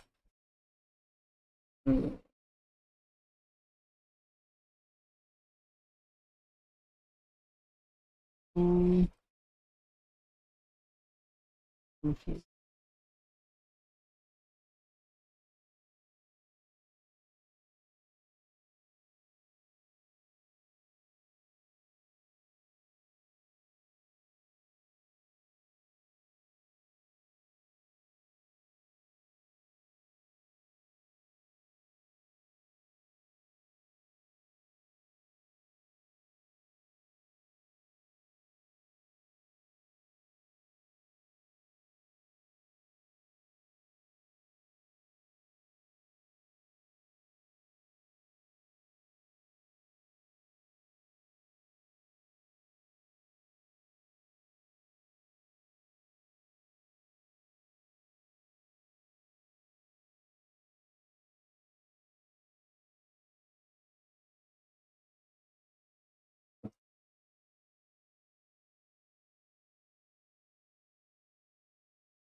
I'm using the crap out of this AC.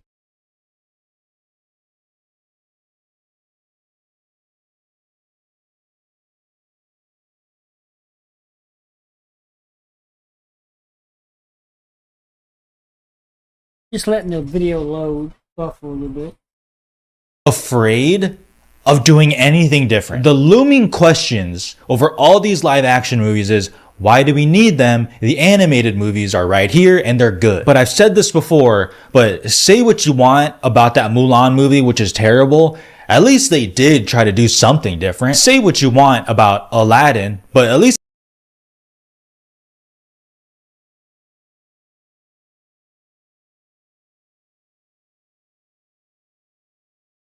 they had different things in the movie. But this one in particular is a $200 million plus disaster class of what to do. What did they do? Nothing.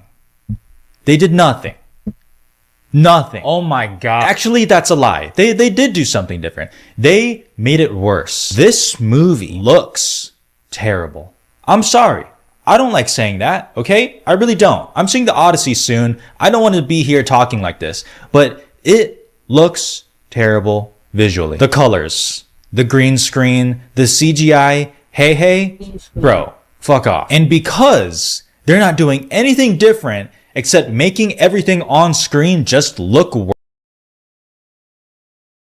The CGI, hey, bro, fuck off. And because they're not doing anything different except making everything on screen just look worse, the soul of Moana is just gone. The animated Moana is one of Disney's better original efforts in a very long time. Okay, this century, it is up there. I would have to think. The songs are fantastic. It has a lot of heart, has soul, has culture. It has every little thing you want in a movie like that. That's it in Moana. So for them to just take that and just smear some poo-poo on it, it's almost offensive to me. And one of the more egregious things that Disney is doing here, which just, it strikes me in my soul. The original Snow White came out in 1937 before going nationwide in 1938. Okay, let's just stick with 1937 for this sake. The live action Snow White with Rachel Zegler came out in 2025.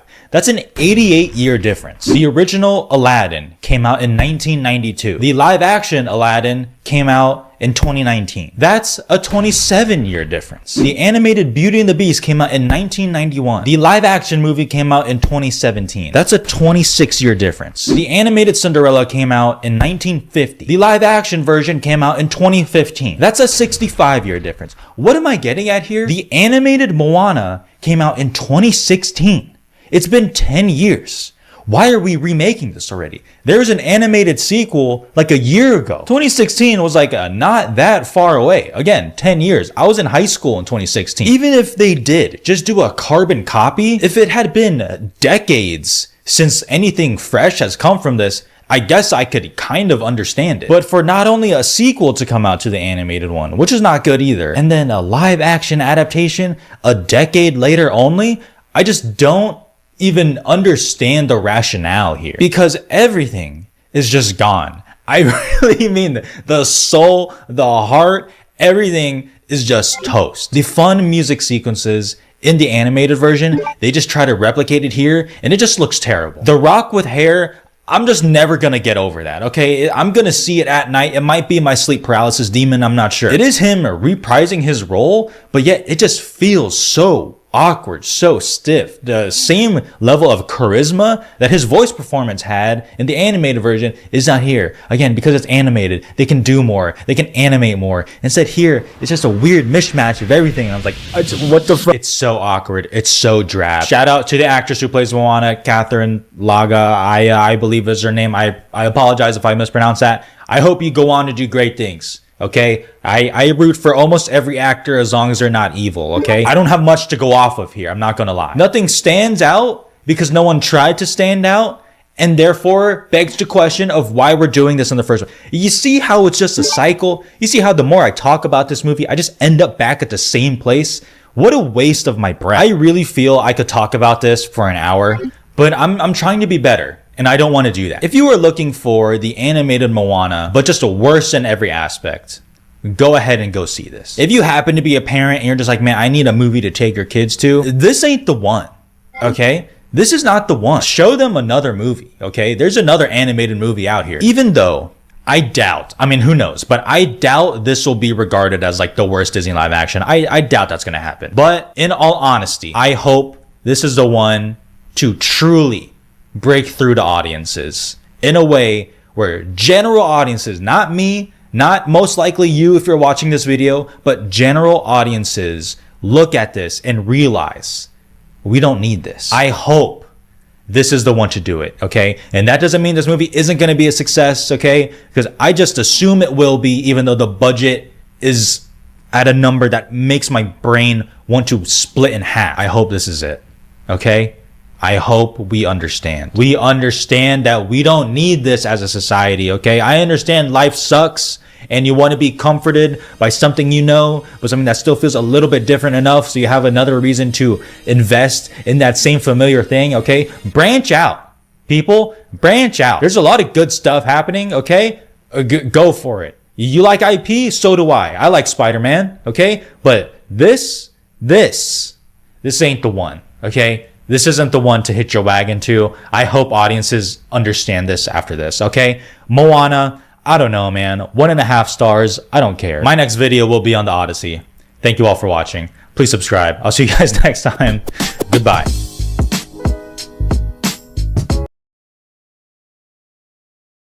Evil Dead Burn. Well, it's gory. After the loss of her husband, a woman seeks solace with her in-laws. As one by one they transform into deadites, she comes to discover that the vows she took in life survive even in death. So this takes place after Evil Dead Rise, as we are once more shown the lake that featured that ever so iconic title reveal. Now, after some gruesome happenings, we then get to meet several of the characters that we're going to be following for the rest of the film. And just like with Evil Dead Rise, this outing focuses heavily on family, but throws in then a whole lot of other baggage that adds to the torment. This is directed by Sebastian Vanacek, and he's the dude that made the creepier of 2023's spider-themed horrors, Infested. Now, he brings a lot of that same type of claustrophobic atmosphere to this entry in the franchise, using sequestered locations and minimal outside exposure to instill some dread and foreboding. Now, if you're looking for gore, this film has got some nasty visuals that are not only gross, but they're played out long enough to create some erps in the throat just thanks to the unflinching eye of the camera. Well, if you do... Well, several of the nasties, they were revealed in the trailer, which I think is unfortunate. But there are others that didn't get shown that could make you vomit just a tiny bit, just thanks to how visceral and palpable the effects are. There's an unusual amount of blood going into other people's mouths. The methods of delivery, they're mostly unique and then nauseating. There are also some traumatic visuals where wounds come into play. And the camera doesn't always show the full sequence of violence, blinking to then show a reaction to that action before returning to let us see the aftermath. But there are many instances where full-blown savagery is showcased, and it can be disturbing, or at least uncomfortable. And then to complement the makeup and the effects, the camera work showcased here is spectacular.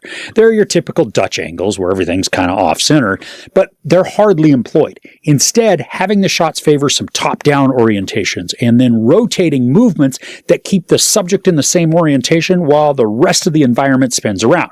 And that may not sound impressive. It's not, though, the camera spinning around the room as the focal point just stands in the center. I mean, it's way more complex than that, which then makes it effective in creating immersion within these scenes.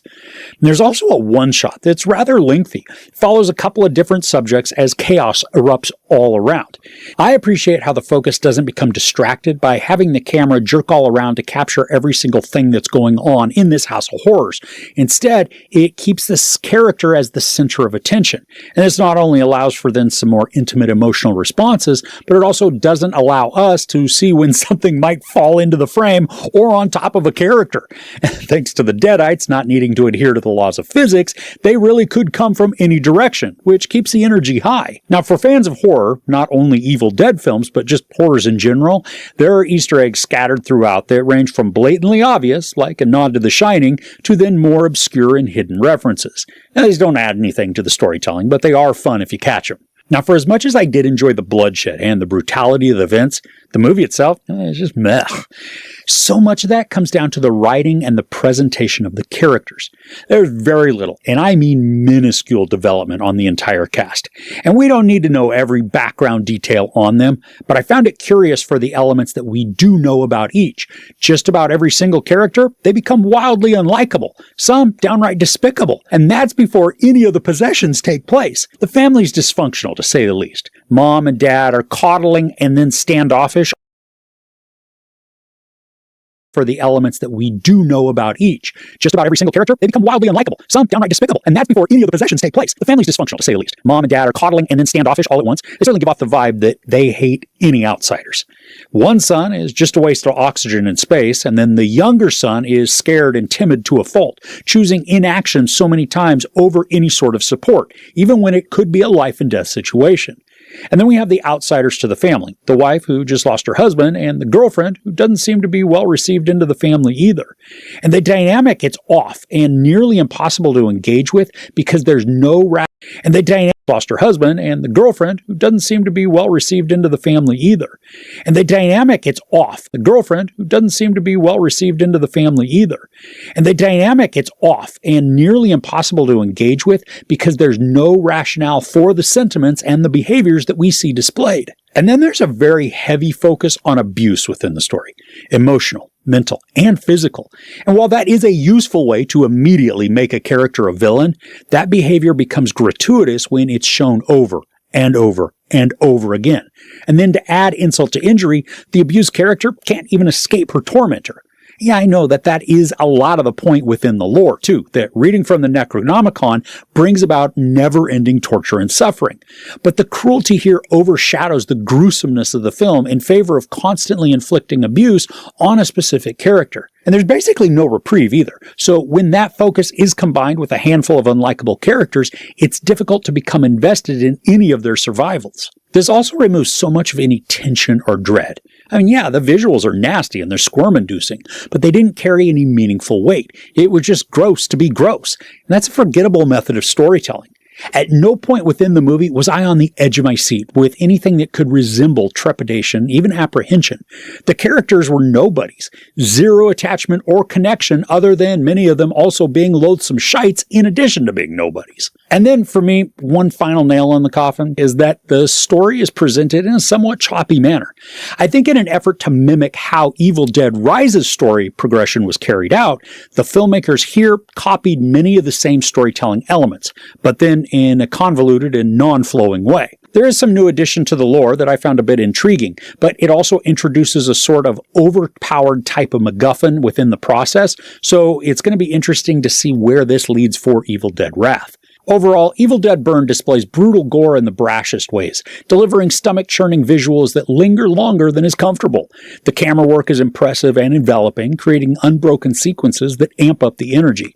But unfortunately, with confused story progressions, a Legion-sized lack of tension and dread, unlikable characters with no development, and an ineffective commentary despite a heavy focus on spousal abuse, all culminate in a gross movie to watch, which can be fun, but loses out in all the other areas that create a memorable and lasting story full of fear or terror. I'd much rather watch Evil Dead Rise on repeat than this again. At least there's a story amidst all that carnage. There's no sex or nudity, a lot of profanity, obviously then a ton of violence. I give Evil Dead Burn 2.5 out of 5 couches. And if you're looking for gore, you're going to have fun. All right, are there any horrors that get under your skin? Now, I've seen a few that are both nasty and make me question humanity, so if you do have any recommendations, let me know in the comments below. And no, I'm not going to be watching a Serbian film. There is a limit to things, you know. If you enjoyed this review, please give it a like. Also, don't forget to share and subscribe. I'm Chris. This is Movies and Munchies. Thanks for couching with me.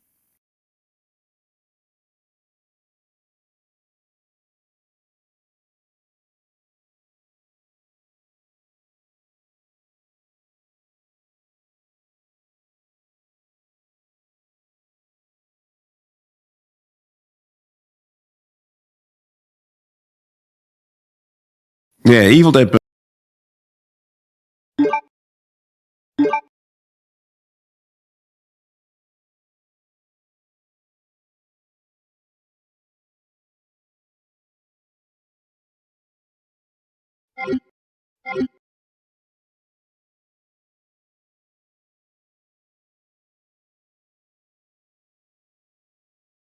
Yeah, let's say so.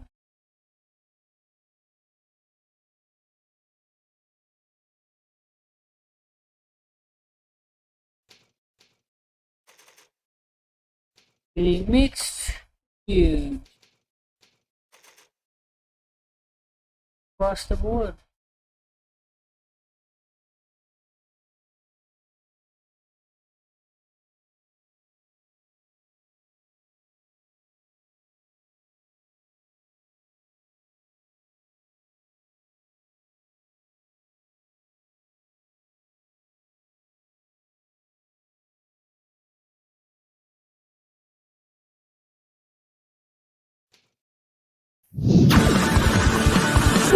Tell me about Moana. And does it?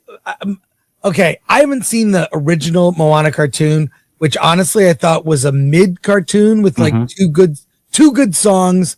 It was a mid cartoon. It was fine. It's not even that old. And last year, 10 years old. This is the 10th anniversary of the original Moana. Yeah, and we just saw last year Moana 2 animated, and we were both underwhelmed. Moana live action is here on the tail of, I think there is a fatigue of Disney live action remakes of classic cartoons. How does this deviate from the original animation? And tell me your thoughts. Yeah. It doesn't. It tells the exact same story. It starts the way the movie does. The middle is exactly like the original movie, and it ends just like the original movie.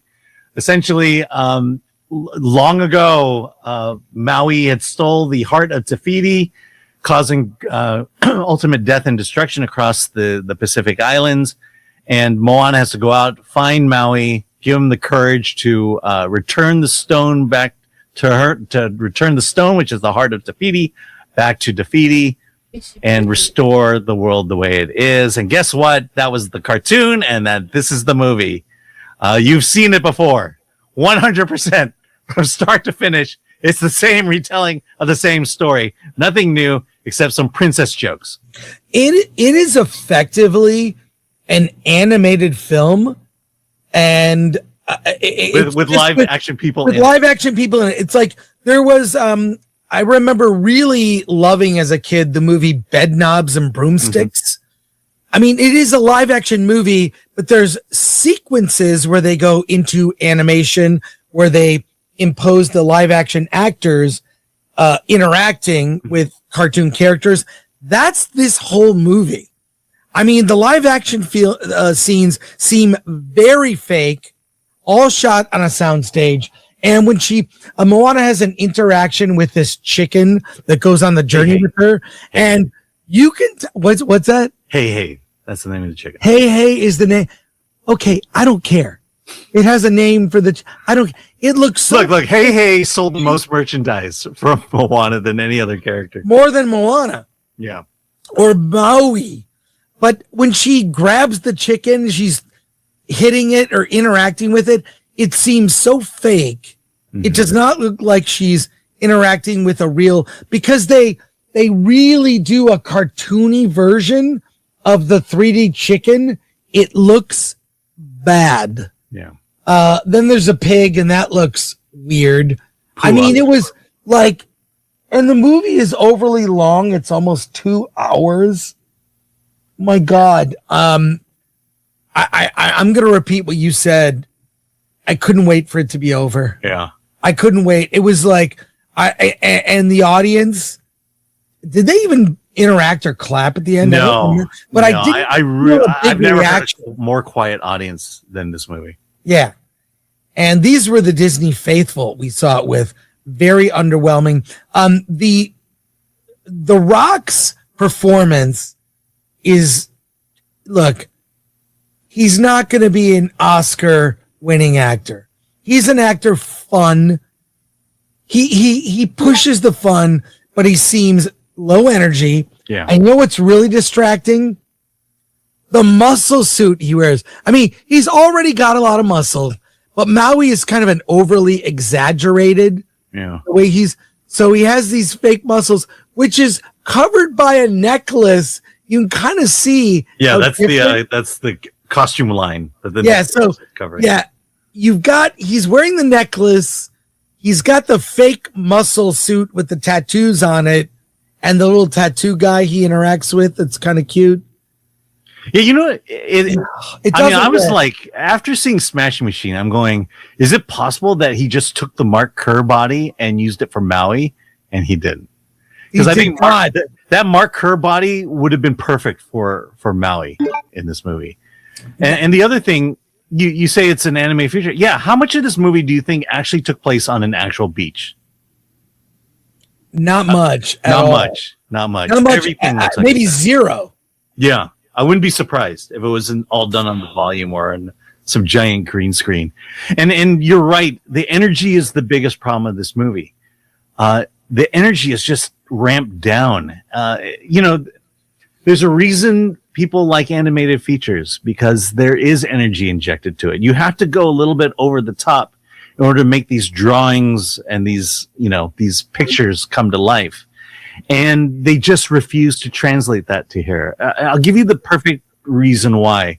When you make an animated feature and you have a single line, the actors will probably say that line dozens, if not hundreds of times.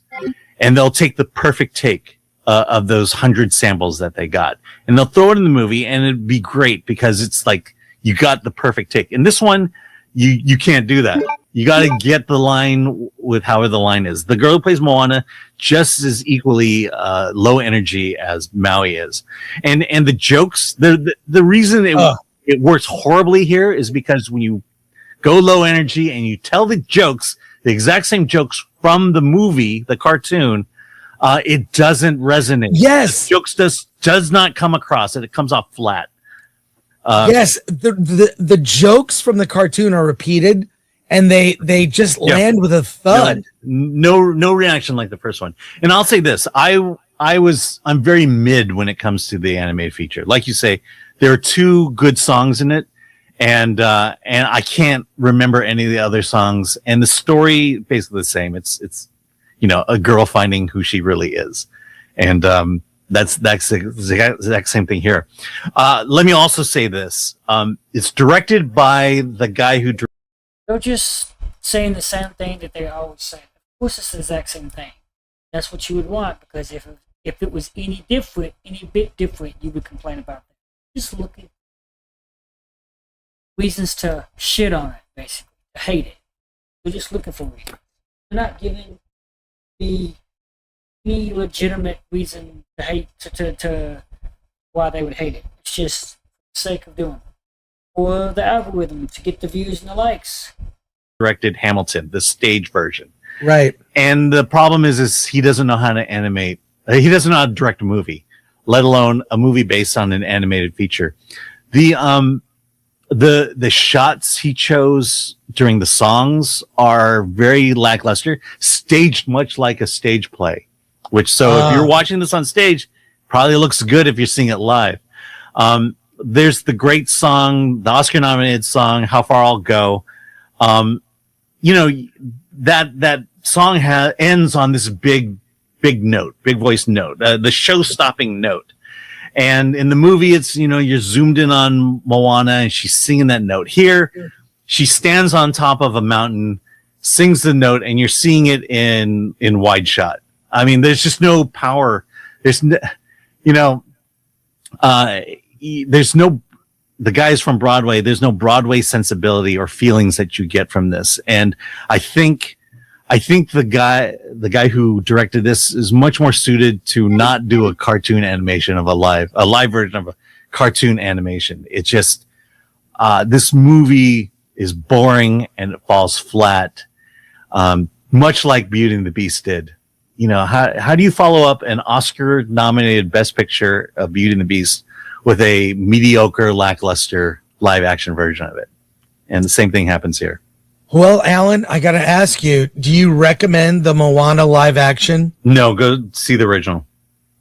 Well, the original is on Disney Plus, or you have the DVD or digital. You can watch Moana, the original cartoon. I don't recommend it at all.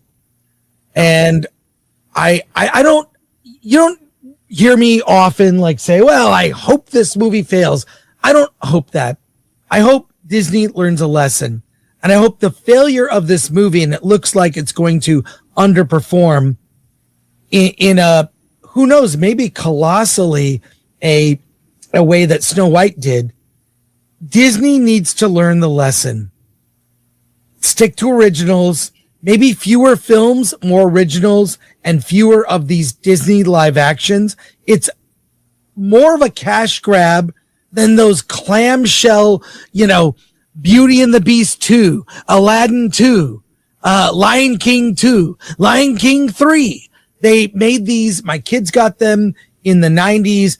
They were impossible to ignore. They had clamshell VHSs at the grocery store, and you bought these. They were all bad. Right. But why did they make money? Because the budgets were low on those. Exactly. Well, the budgets on these are high and crazy. Yeah. So I hope that they stop making. I hope the failure of this film means a pivot and fewer or even none of the live action remakes. They're not good. Yeah. Disney, please stop. Well, fortunately, they're starting to run out, which is why they had to go to Moana. I guess Tangled is next. What, Bedknobs and Broomsticks? Is that going to be? Well, I don't think. No, that is a live action movie. What am I talking about? Yeah. Well, it's not as beloved. That's an older from my childhood. Oh yeah. Guess what? Let's do Robin Hood. Let's not.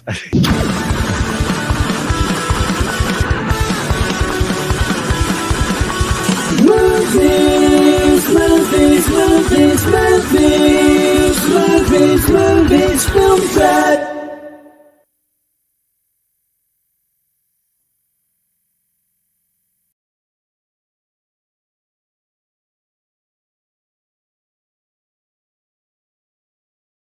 Seeing that they don't really like any.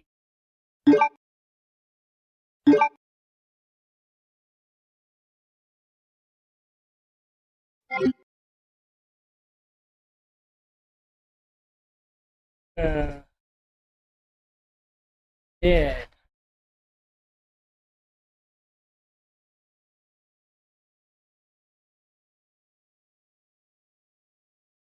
Byrne, latest Evil You're Dead gonna see a lot of these. outing, directed and co-written by Sebastian Vanecek, produced by Bob Tappert and Sam Raimi. So this follows Fede Alvarez's Evil Dead and Lee Cronin's Evil Dead Rise. So it's either the sixth film in the series or the third film in the reboot chapters, depending on what you're sort of counting as year zero. So the taglines: every family has its demon and has its demons, and also family is the root of all evil. Good taglines. Yes, very good. Shame about the rest of it. So the official setup for Evil Dead Burn is: following the death of a mother's son, a family comes together in a secluded house. The gathering becomes a family reunion from hell as members gradually turn into deadites. Here is a clip from the trailer. William, my sweet boy. I would give anything for us to be together again. My grandfather believed the devil would return if anyone read from the Book of the Dead. Kunda.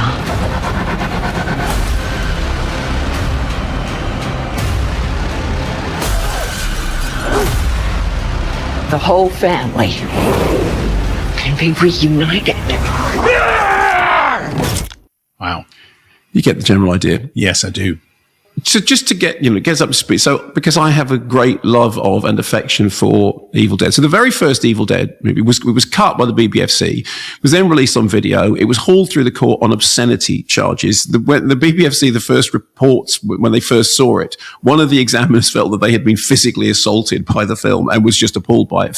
James Furman, who was then head of the BBFC, understood that it was a comedy. And actually, I think would probably have been all right with passing it uncut, but it got impounded under the OPA before the introduction of the Video Recordings Act.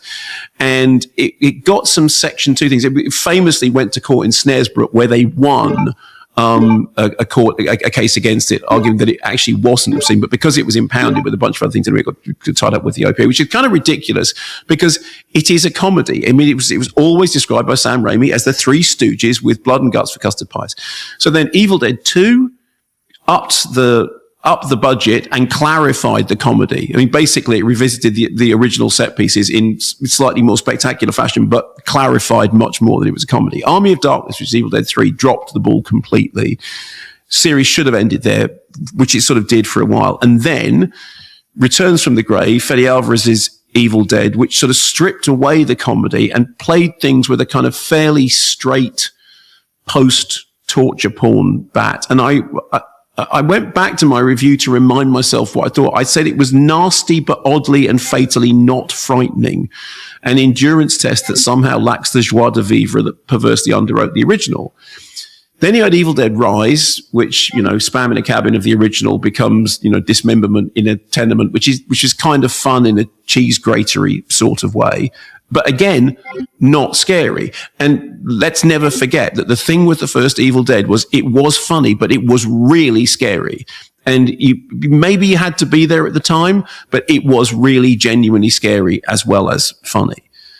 As for this, despite a sort of half-hearted attempt to wrap a spousal violence, family dysfunction subtext onto what's essentially a series of wincy set pieces, it's noisy, loud, and I really regret having to say this. I thought it was depressing. I went in at the end of a long day wanting to be delighted. You know, new Evil Dead movie, great. It's quite a small cinema. We're going to be quite close to the screen. You're going to get Evil Dead stuff. And I came out feeling genuinely dispirited. In fact, one of the distributors, God bless them, who I had only ever communicated with on email, came up and introduced themselves to me and said, "Hi, I'm so," and I said, "Oh, that's nice. Did you enjoy the film?" "No." "Oh."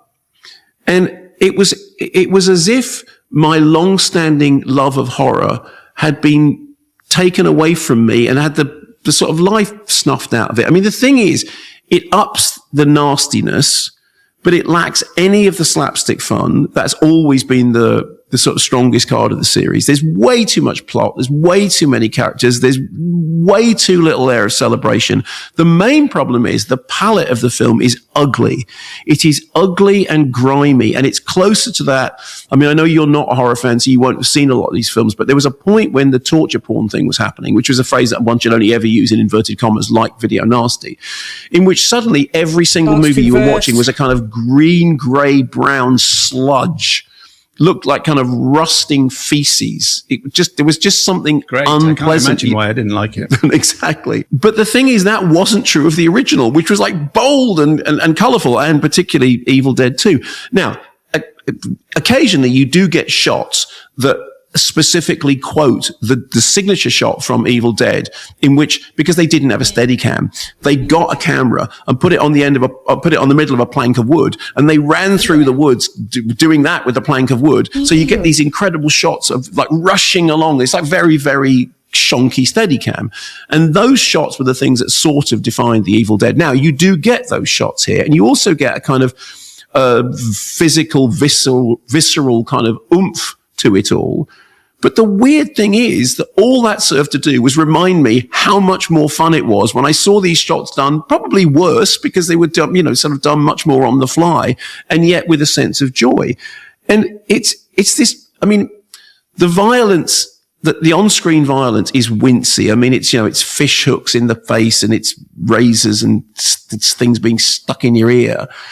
And there is an unhealthy and unpleasant amount of licking, drool, and dribble, and faces being pushed into. I mean, as I'm saying it sounds more fun than it is. Not to you, I understand. No, it really doesn't. But understand that there is a certain. I mean, I could hear me saying this and going, "Oh, well, we'll watch that." Faces pushed into squishy other faces, but it's just generally a bit ucky. On the plus side, it's. Some of the direction has a kind of anarchic physicality, and, a sense of bodies being smashed this way and that, and, that of gravity going, a bit Inception-y and spider-walky. But none of that made me feel any sense of joy. And I think the thing is that outside of a few set pieces, I mean, there is one thing with an old woman and a stair lift, which is quite funny. I mean, that is a gag. It is a gag set piece. But for most of it, it doesn't have any of the nimble wit of the Evil Dead. It just has this sort of sense of lumbering nastiness. And I found myself, I mean, it's funny because the poster evokes Drag Me to Hell or, Send Help. I mean, both of which had a real sense of fun to them. This just... It actually reminded me of Drag Me to Hell. I thought it was like Drag Me to Hell.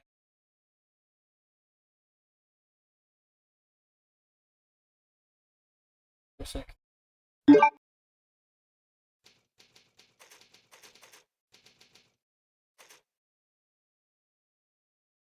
Just post the word here.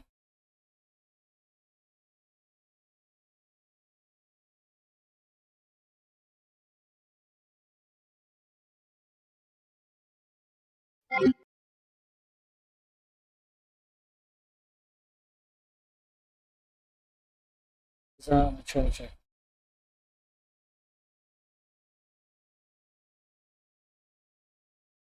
That's because I can't do that. It's not my fault they got one Adobe at 10 o'clock.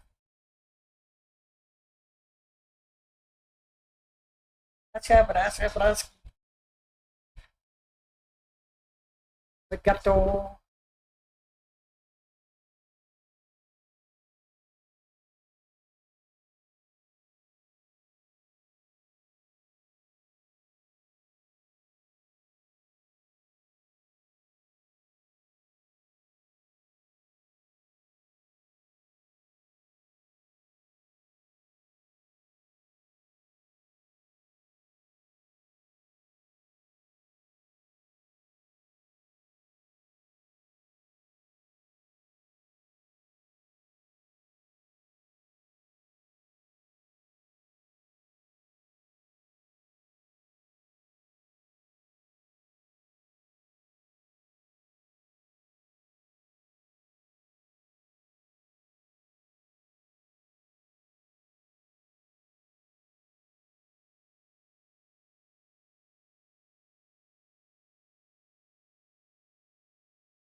wants to be headbanging. And I found myself getting bored, and I found myself getting increasingly annoyed that it wasn't entertaining me. And I was, you know, you just kept thinking, in the original, there's that brilliant scene in which a character literally with white eyes goes, "We're gonna get you." And it's really terrifying. And in this, everyone's just yelling and screaming. And it's, you know, the original was terrifying and hilarious. And this is neither.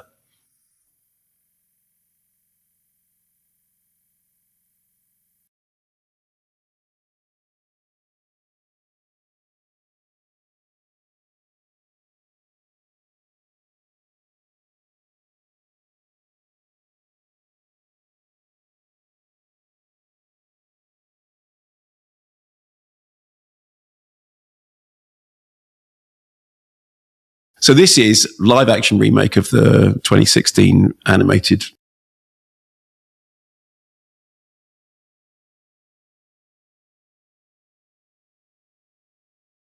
adventure Moana. Last year, or whenever it was last year, we had a live action version of How to Train Your Dragon, in which the beefiest character, who was voiced in the animated version by Gerard Butler, was played in the live version by Gerard Butler. And we sort of said, isn't it funny?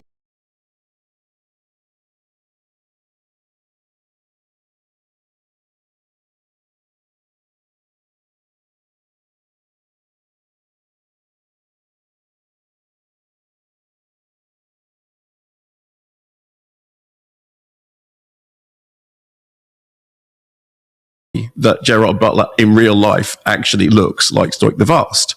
So now we have a live action version of Moana in which the beefiest character, who's voiced in the animation by Dwayne "The Rock" Johnson, is played in the live version by Dwayne "The Rock" Johnson, who also produces and is very much the sort of driving force. And we're all going, isn't it amazing how much Dwayne Johnson actually looks like the animated character? You've also got Jermaine Clement back as the giant, you know, villainous treasure hoarding crab. Now, factual stuff first. This is the latest in Disney's ongoing mission to extend the sell-by date of their back catalogue by, I have to say, largely pointlessly remaking all their animations with, in inverted commas, real people, albeit real people, in inverted commas, augmented by enough CG and special effects that, you know, what actually is live and what is animation is becoming increasingly blurred. I was having a conversation with a critic friend of mine on the way out because we were talking about the animation of the sea. One of the things I talked about when I was talking about the film the first time around was the way in which the sea was done was fantastically. And of course, actually, when the sea opens and all that stuff, there's a huge amount of animation in it. There's a huge amount of animation with the monsters. So the breakdown between live action and animation, I mean, if you see Avatar, you're effectively watching an animated film that happens to have real people in it. Anyway. So this is directed by TV and theatre graduate Tommy to his friends, Kale. And you asked him in that interview very pointedly, do you think that these live action remakes get prejudged by critics? And he, in his reply, also, which is a very generous reply, but also quite pointedly cited Anton Ego from Ratatouille, who is the critic in Ratatouille who does the thing with, I mean, I know he cited him in the context of the bit when he has the thing which takes him back into his past. Okay. But so you were both doing that. So I think it is hard, nay, impossible to improve on the original animated Moana, which I remember when it came, I raved about it. I mean, I thought the whole thing, you know, this Polynesian teenager's quest to save her homeland. It's got eye-watering visuals. It's got earworm songs. It's got this heart-swelling message about respecting the past and hoping for the future. And it's got all those mad scenes in it. The scene with the Kakamora pirates, you know, the ships look like something out of Mad Max. And then the whole thing with the fiery lava thing, which, I mean, I remember because the BBFC certificate was PG for mild threat. And you're going, that's mild threat? It's absolutely terrifying. So, you know, all of that is back here and is as animated as it was before. But I went back to my written review of Moana, my Observer review of it, and I finished that review with the following. I'm going to quote myself, but there's a point to it because it's kind of self-reflexive. I said, this film is an animated fantasy, but as 2016 comes to a close, one could be forgiven for wishing it was real. Now, you know that expression, be careful what you wish for?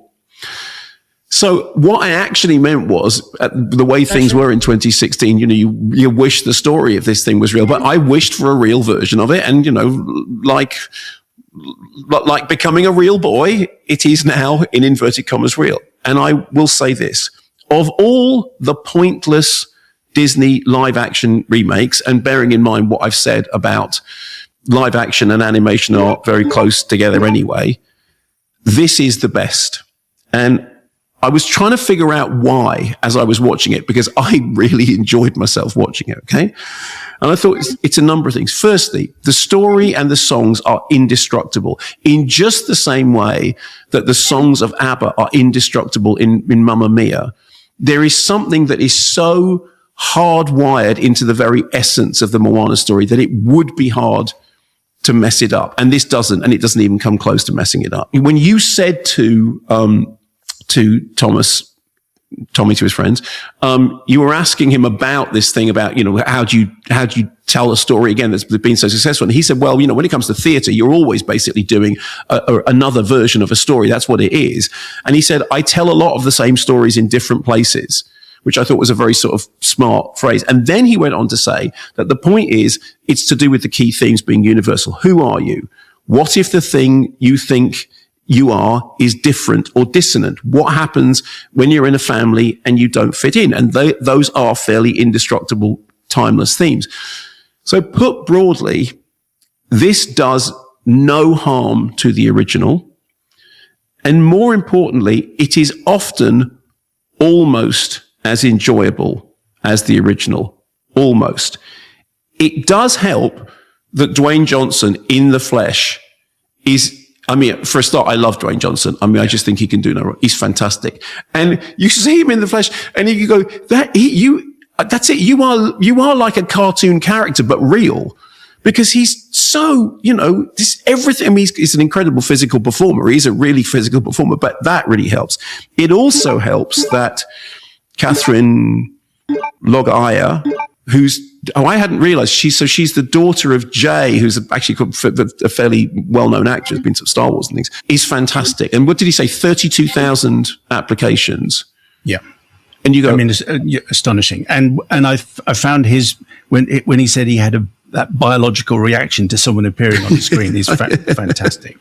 Well, no wonder, because she's great. She is really good. And I don't know how, I did these figures. I don't know what you would do with 32,000 applicants. I presume sort of most of them don't even get past the application stage, but they found the right person. So they already had the right person in the form of Dwayne Johnson, who, as I said, is kind of the driving force anyway.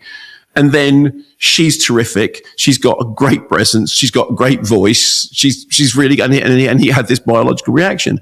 And against my better judgment and the prejudging, which you sort of cited in the interview, I laughed and I cried and I thought, okay, it's working. Now, does it top the original? No.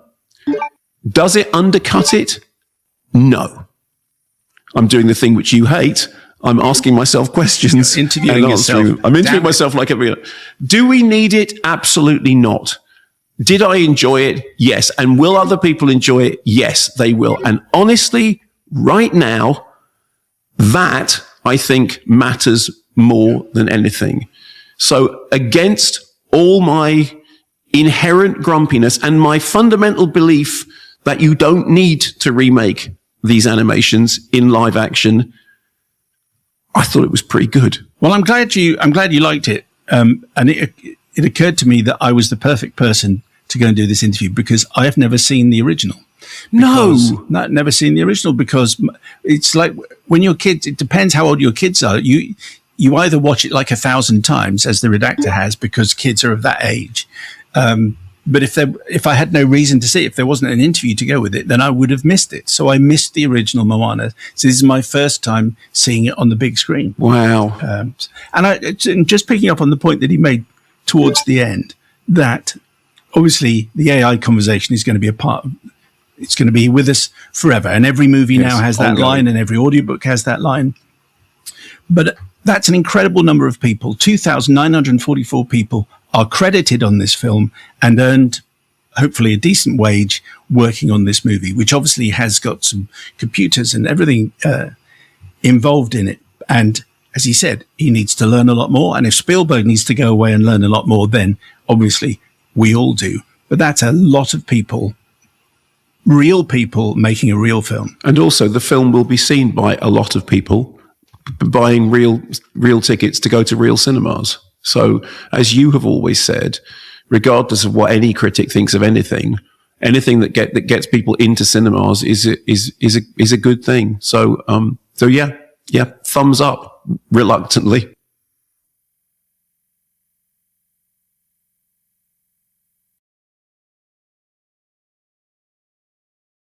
All right, before we start,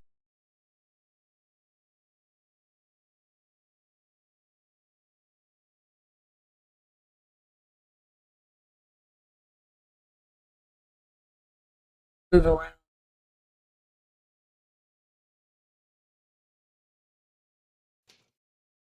Evil Dead Burn is the 6th installment in the Evil Dead franchise.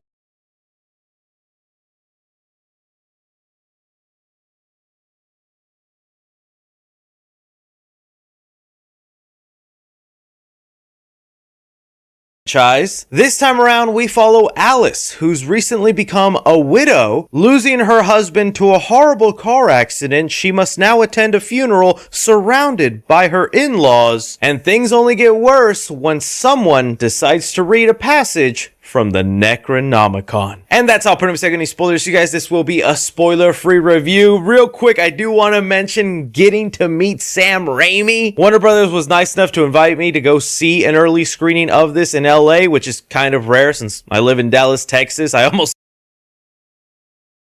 never get invited to those. But for something like Evil Dead, I was hyped and excited, so I was like, yeah, sign me up. And during the event, it was also cool because there was also a lot of other people there. Tons of fans who waited in line to get an early screening of this. And I was taking like over 30 photos with a ton of fans. And well, one of the fans, right before getting a photo with me, he was like, oh, Chris, did you get a photo with Sam Raimi? I was like, what are you talking about? And he shows me a photo of him with Sam. And I'm like, where is he? Where is that man? Because I must have a photo with him. And well, he tells me, oh, I saw him go up into the VIP area and we can't go up there because you need a special wristband. Well, oh boy, thanks to Warner Brothers for giving me the invite. I had a special wristband, so I quickly run upstairs, get to the VIP area, get in, and there he is. Sam is literally just sitting there by himself in kind of like this lounge area where people are having drinks, other influencers. I don't even think some people knew the legend they were standing next to. And my heart was pounding, dude. I was like, oh my God, that's freaking Sam Raimi. He's right there. And I just do the embarrassing thing that I think like everyone does when they meet a celebrity they like, is they tell them thank you, or I really like the thing you're most known for, which is literally what I did. I put my hand over his shoulder and I was like, thank you for making Spider-Man. And then I come to realize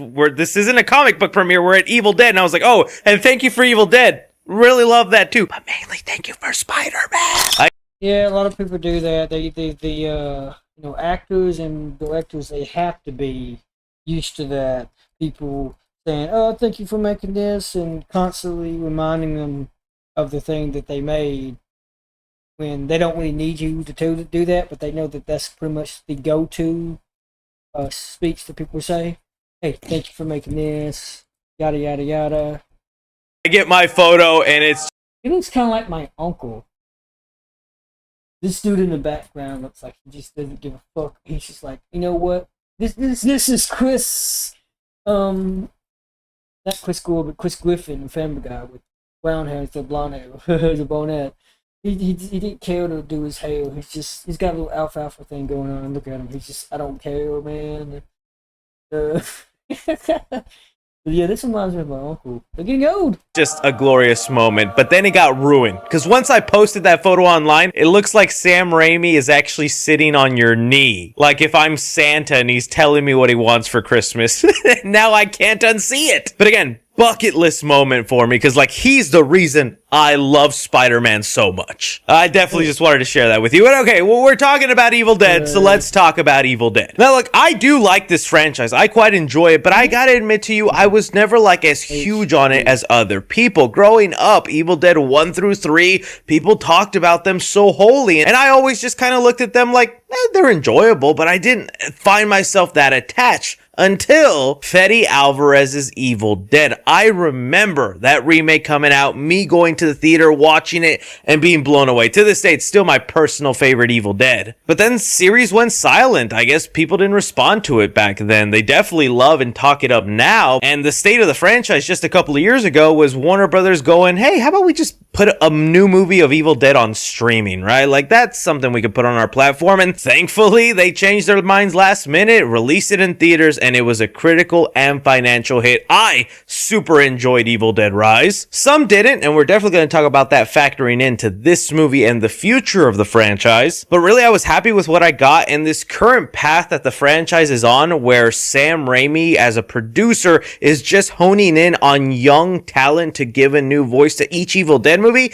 Honestly, that just sounds like a recipe for success. And so my expectation going into this is, yeah, having that director give it a new, fresh, and different feel, but still be Evil Dead. Sat down, checked it out, and let me tell you, still think we are on a hot streak with the franchise, but we might have hit a peaking point. I'll explain what I mean here in a sec, but all is to say, still very much enjoyed this, and I am loving what Evil Dead is doing right now. As someone that, again, walked out really liking Evil Dead Rise, to me, Evil Dead Burn is on that same level, if not a little bit more. Starting off with the main standouts, it's, again, this director, I'm gonna butcher his name, Sebastian Venseek. This is why I think this route of almost an anthology tale with Evil Dead, different characters, locations, scenarios, and a new director works for it, because although there's definitely things in here that keep it feeling like an Evil Dead movie, you can see that new perspective, that new unique twist into the series that is keeping you hooked in. Not to say it would have gone down that way, but when you look at something like Lee Cronin's The Mummy, where Lee Cronin directed Evil Dead Rise, and his Mummy came out feeling almost like another Evil Dead movie, it did feel like a played out one, like one where all the ideas were already used in the last installment, and they maybe could have gone to have shown you what this movie could have felt like if we had Lee Cronin continuing on. But I understand that's kind of harsh to say, because he was making a completely different movie, The Mummy, but the similarities were there. Here, though, you feel this director really wants to lean further into the brutality, the violence, the gore in Evil Dead, and it is probably the most intense of the bunch. We're in this new age of horror where we're starting to be more willing and accepting to the terrifier of everything, where it can be an exaggerated level of violence as long that it's not just for pure shock value and that it serves its purpose in the story. And here it is the brutality of the Deadites, just the way characters are being basically tortured throughout this movie is sometimes hard to watch, but I loved every second of it. Many a times I was looking away from the screen. I could hear the audience reactions, which was probably one of the funnest part, although I will put a caveat on it. I've done this long enough to know whenever I do attend a premiere screening or these event screenings, they're usually amped up more. The crowd is usually a little exaggeratedly involved with the movie, but even with that in mind, this is a movie that if you go see it in a packed theater on a random Friday night at your local cinema, it is going to be such an entertaining time, because you are going to hear and feel the audience wincing, scrunching in their chairs, looking away, wanting to puke. Our characters are put through the ringer in this, and it's honestly something I like, and I feel like it even works a little bit better in Evil Dead Burn, because the handful of characters you're given aren't supposed to be the most likable. That was probably one of the drawbacks to me with Evil Dead Rise, is I really didn't hate that family. I felt bad for them. And really, you just saw each member one by one basically get turned into a Deadite. And it's like, dang, that kind of okay family just went down the crapper. Here, you're purposely put into a spot where our main character has a tough history with her in-laws. Not just the in-laws, but her husband. You think she'd be sad and grieving his passing, but there's more to their story and marriage that makes it difficult for her to have that. And then when you meet the people that raised that person, person, the mother, the father, it's not really that hard to understand why he came out the way he did, that you already kind of like despise a little bit once bad things happen to them, although you feel kind of bad because that would be a painful thing to happen to them. It works better and you're more entertained by it because of that relationship the movie has set up with you. And in fact, another thing that I think they nailed down that sometimes get lost or is debated amongst fans about how much should be included is the humor. I think this movie is actually very funny. It's probably the funniest Evil Dead movie since Army of Darkness, since that leaned a lot more into the campy and comedy. Not to say this one is full camp and comedy, but comparatively to the Fede Alvarez and even Rise, this handles the humor really well. It's sprinkled in just to break moments of tension. Other times you're laughing at just how disgusting or sick something is on screen. And probably the funniest thing in this whole movie, the grandma. Don't want to say too much more, but the way the grandma character is used periodically through the movie, how Looks a little bit like Michael Bay. laughing. Funnest part of the entire movie is that grandma. Getting back a little bit though to talk about the director, here's something that I do think is tough to do in balancing all these elements that make an Evil Dead movie feel like Evil Dead, because I think we have a lot of demon possession movies or movies with supernatural entities and people get possessed by something and they start acting all foul and creepy, like I brought up The Mummy. But it's when those elements are done right and they feel like they belong in the Evil Dead franchise that they work so well. One of those things, Very unlike The Mummy, that came out a few months ago. aside from the Did not need to brutality be and the made. humor, I think is the camera work. I think a lot of people kind of forget Sam Raimi's unique and interesting camera work back with that first Evil Dead, and the way he would have the camera always zooming in, kind of giving you the POV of the entity coming. It's like it snaps to the shot of him. There's a certain editorial tone for that. In and taking over people, you can feel this director wants to play a lot more with camera angles, setting up scenarios. There's great one-take shots and even bird-eye view shots. There is a lot of great things done with the camera work that I think feel almost like an evolution of the Evil Dead camera work. I also love that it never felt too nostalgia baity or, reference heavy with the franchise, because we are 6 movies in. There's definitely a lot of iconic things involved with Evil Dead, whether, that's an Ash, the chainsaw, certain Deadites, the Necronomicon itself. There was a lot of opportunities this movie had to play into a callback, to a reference, to wink at the audience and go, you know what this is, but they would subvert that, and I like that they were having fun with that. It was at times telling the audience, like, hey, this ain't your grandpappy's Evil Dead. So to me, it's like another solid, great, entertaining Evil Dead movie. If I do have to now get on to, like, where the future of this franchise goes in mixed with my negatives, that's where the tougher conversation is had, because I think if you're someone who was part of that group, because I remember when I reviewed Evil Dead Rise, I was shocked. There was kind of a decent amount of people walking out going, that was kind of mediocre. I didn't like that. That was all right. I can see that almost happening again here for Evil Dead Burn, because I would say in terms of plot and situations and the way the movie plays out, not all that different from Evil Dead Rise. Heck, I would say not even all that different from Fede Alvarez's Evil Dead. I think there's still clear distinctions in its style, execution, and things that they highlight within the Evil Dead franchise. But if I really had to be honest with myself, we are at the point now where we've gotten 3 back-to-back Evil Dead movies that feel pretty similar to each other. We are entering now into that territory of a bit of diminishing returns, and one of the great things that Sam Raimi did, and is probably why the franchise has stuck with so many people, is that giant tonal or even genre shift that he did with Army of Darkness. Heck, there was even the basic genre shift from Evil Dead 1 to Evil Dead 2. And with Evil Dead Burn, as much as I loved it, we are definitely now starting to box in this franchise and going, this is the formula, this is what we do, and we're not going out of this box. That is, I think, the worry we have in what I was speaking of into the peaking point, because I think if you release another movie and keeping the franchise fresh and unique isn't going to be working all the time. Leading me into some like minor disappointments with the movie, like for one,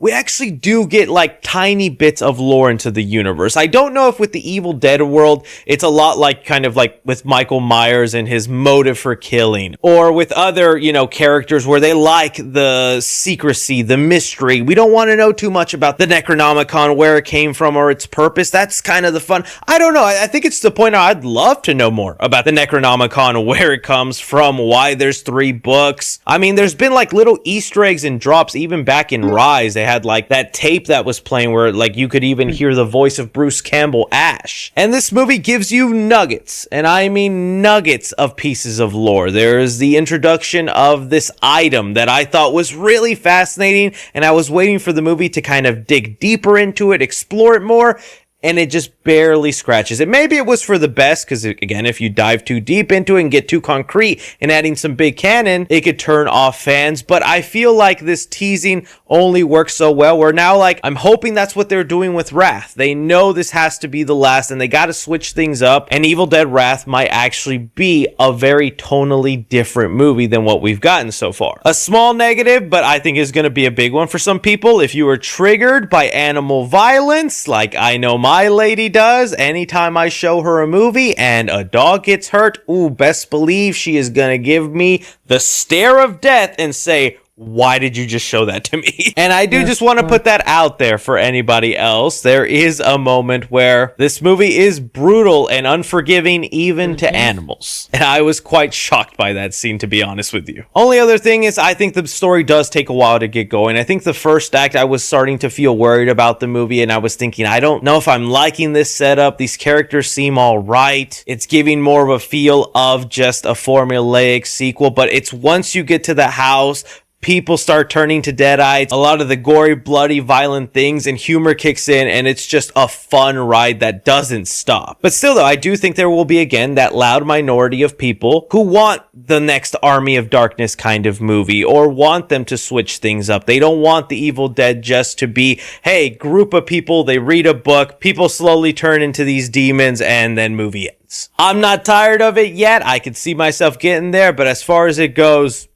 it's a good installment of that kind of movie. So when it comes to Evil Dead Burn, I'm going to give Action 3.5 stars. I think, again, the camera work is done really well. I like some of the inventive shots, the way the action is handled, some of the long takes, real good. Comedy in there, I'm going to give it 3 stars. I thought it was actually pretty funny and well sprinkled throughout. Never completely ruins it or makes the movie feel too cheesy. But man, did that grandma character have me laughing so hard. Drama in the film, I'm also just going to give it 3 stars. Although I definitely think they do a good job of fleshing out the complex feelings our main character has for mourning the loss of her husband. Suspense in the film, I'm going to give it 3 stars because Evil Dead usually does have such a limited amount of survivors by the end of the movie. You are wondering who's making it out and who's not. And horror in the movie, I will give it 3 stars as well, as I think the violence and gore in here is really graphic, but it's definitely more entertaining than it was frightful. When looking at the 3 C's, to me, I feel like this is one that I think all categories are going to enjoy. I'm more going to lean right now the cinephile, just because of the 6th installment in the franchise. Doesn't rely too much on callbacks or references, but it's at least a refreshing feel into the world. But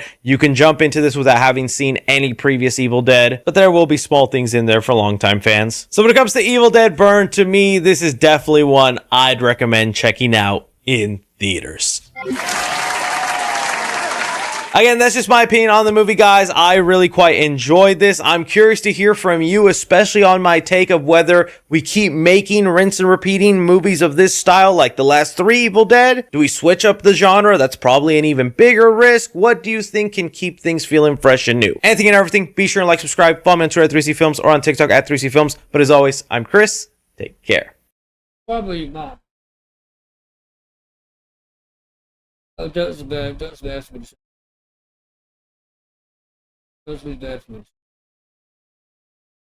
Sorry.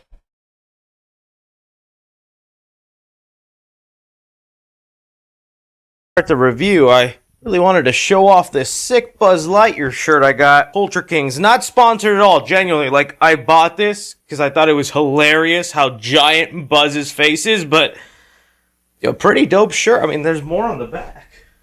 Again, just wanted to show that off before the actual costume of the video. What can I say except this sucked? Moana is the latest but first 3D animated movie from Disney to receive the live action treatment. Here we're following basically the exact same story as the animated Moana, where she sets off to find the heart of Te Fiti and Maui to restore it. That's all, producer. Any spoilers, you guys? This will be a spoiler-free review.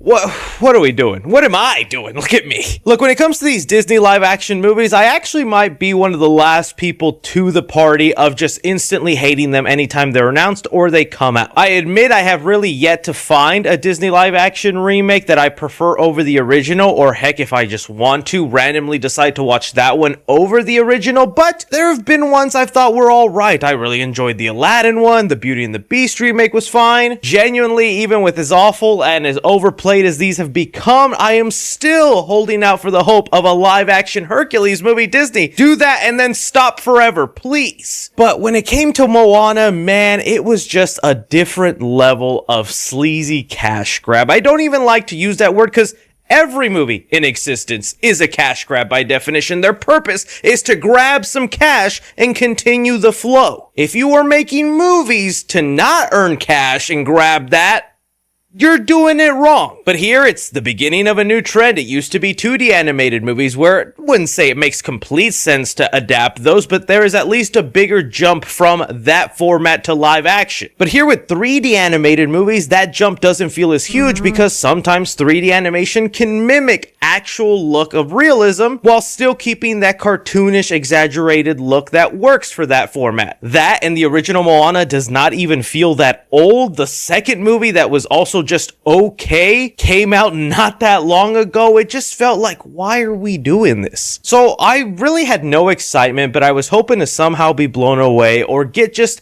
a nugget of why this movie should exist alongside the animated movie, and I can't think of anything, man. I didn't sugarcoat it in the beginning. I'm not going to sugarcoat it now. This, I think, was awful. It was terrible. I don't think anybody should be wasting their time to go see something like the live-action Moana movie because, for one, it's a shot-for-shot remake of the original. But you would think, okay, well, that's so wrong with that. Isn't that the point of these? I would say no. If anything, that gives this movie less reason to exist because it only highlights why turning something like the Moana movie into live-action does not work. When I say shot for shot, I mean it. Same jokes, same lines, same camera angles. And it only highlights how some things that were funny in animation do not work in live action. They don't give off the same expression, exaggerated feel, and all the soul and charm of the original is just completely sucked out. And you know, funny enough, I do find value in a completely awful movie because to truly appreciate the great, amazing films we get in cinema,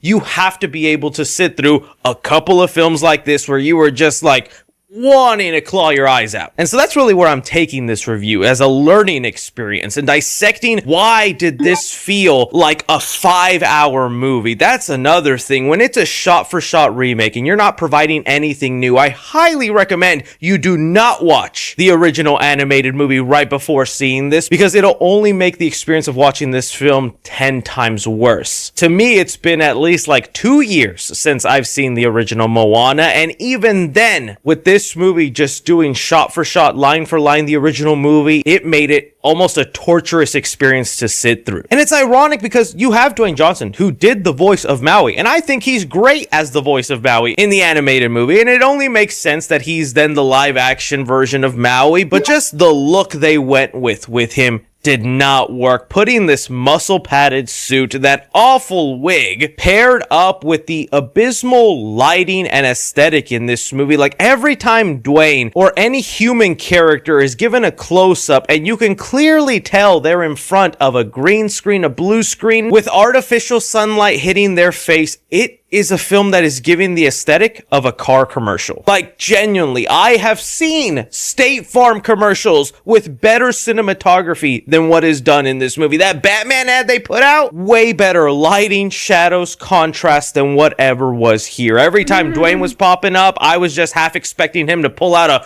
bottle of toothpaste and go, "Get this, fellas." Because that's the appearance it's giving off. And again, when something like animation just highlights beauty, colors, vibrancy so well, and you jump to this, it comes off so flat. You can't just shot for shot copy an already great movie and expect us to give you a thumbs up pass. I've seen people who are already making that dumb argument, looking at the Rotten Tomatoes score between this movie and the original and going, it's the exact same movie. How could you love this but hate that? Michael Jackson's Thriller, right? Agreeably, great song, sold tons and tons of records, right?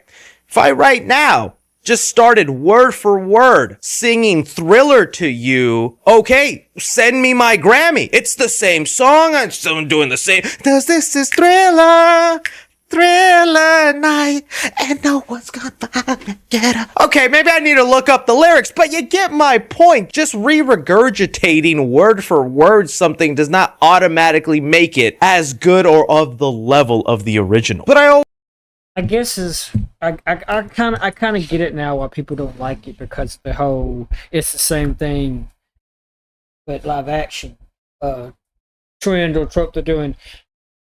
I don't like covers of songs unless they're done brilliantly great. So you know, kind of like by my favorite artist, but it's like the cover song in Supergirl. It was Jimmy Eat World covered by somebody else. Yeah, it's the exact same song, but it's a different artist. It just doesn't have the same feel. It's not the same, and they're kind of destroying the song. Not really destroying the song, but you know, the disrespecting it. So I understand.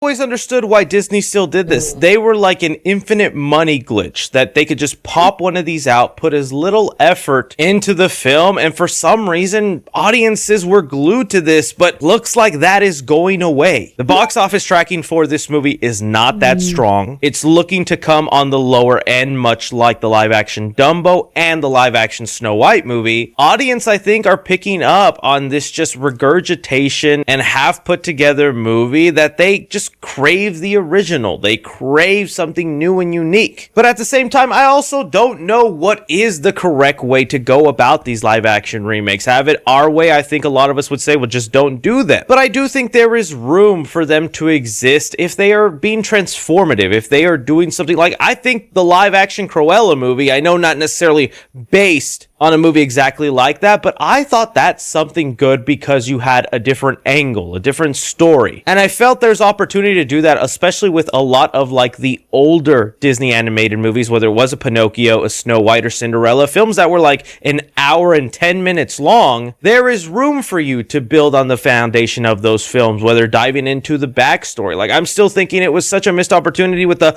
live action Pinocchio movie to not go into Geppetto's origin of why he made Pinocchio, the loss of his son, what this doll means to him, and yet they choose the most oddest things to fixate on and to expand on that add nothing to the original work. That's another exercise I do when I watch these live action remakes. Is as hard as it is, I watch a movie like Moana and I think to myself, let's pretend the animated movie never existed. And I'm right now in a universe where Disney, for some reason, decided to spend $200 million on this, a movie called Moana, starring Dwayne Johnson. This girl lives on an island. They have to go on this adventure. Watching it like that, like this is the first time this piece of media is given to me, some of the flaws stick out even more because you watch the movie actually realizing the film is almost dependent on you having already seen the original, because this film in live action interpretation doesn't want to make you re-love or appreciate these characters that they're setting up. You can feel there is no creative passion put into this, and instead it's just trying to hit the beats of the iconic moments in the original, and that's about it. Again, though, I know these complaints and criticisms won't amount to anything, and Disney is just going to continue pumping these out, and like I said, I'll keep watching them. Like, heck, I'm waiting for the Hercules remake or interpretation that they have for that movie, because I just love that film and would love to see a live action interpretation, but I am now to the point where I just don't see the point.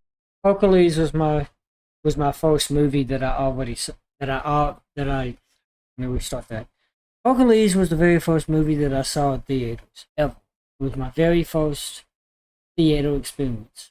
I remember I was about 6 or 7 at Uncle Gary took me to see it. Oxford. Hercules. point in making these movies and putting them out other than just some people are going to pay for it and it'll make them money either way, which I mean, I can't blame them as a business for doing that. So when it comes to live action Moana, I wasn't particularly a fan of its style and the way it brought things to life. Like, there are certain elements that actually do look good visually, like the big mother nature and lava monster, or even those little coconut guys. But boy, do the human characters in here just stick out like sore thumbs, and the way they're lit, it just only enhances how bad the CG looks with the backdrops. They even give us 3 stars. Comedy in the movie, man, 1 star. Literally all the same jokes from the animated movie, but they get a fraction of the laughs out of you. I don't think I chuckled once. And that's mainly because a lot of these jokes just work much better in animation. Drama in the film, I mean, it should be an easy 4-star movie because the story of Moana, I think, is really great. And the original film even had me tearing up, but here it's just a poor imitation, lacking that emotional punch. It's 2 stars. And suspense, the film, I'm gonna give it 1 star. Like I said, this movie felt so long. Like I was in that theater for hours. Looking at the 3 C's, I best recommend it to a casual that's somehow never seen the original Moana, but for some reason is interested in The Rock in a muscle suit with a wig on. They're gonna love it because they haven't seen Moana, and this at least will do a half-lazy job of getting them interested in that. All in all, when looking at Moana, I just really think there is no value in this other to experience a bad movie to compare it to why other movies are then good, so I recommend you don't waste your time with this. No. Please don't say that. Again, that's just my opinion on the movie, guys. I'd love to hear from you, though, what you think about it, especially if you did come out liking it or enjoying it. Very curious to hear from you what is enjoyable about a shot-for-shot remake lacking all the soul and charm of the original. Like, why is that fun? Definitely want to know your opinion. Don't forget to like, subscribe, follow me on Twitter at 3C Films or on TikTok at 3C Films. But as always, I'm Chris. Take care.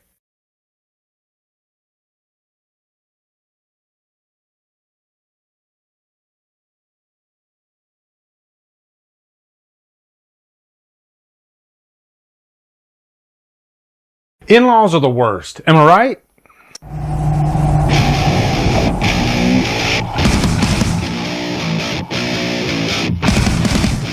Evil Dead Burn stars Sohelia Yacoub, Hunter Duhan, Lucian Buchanan, and is directed by Sebastian Vanacek. To your perfect family.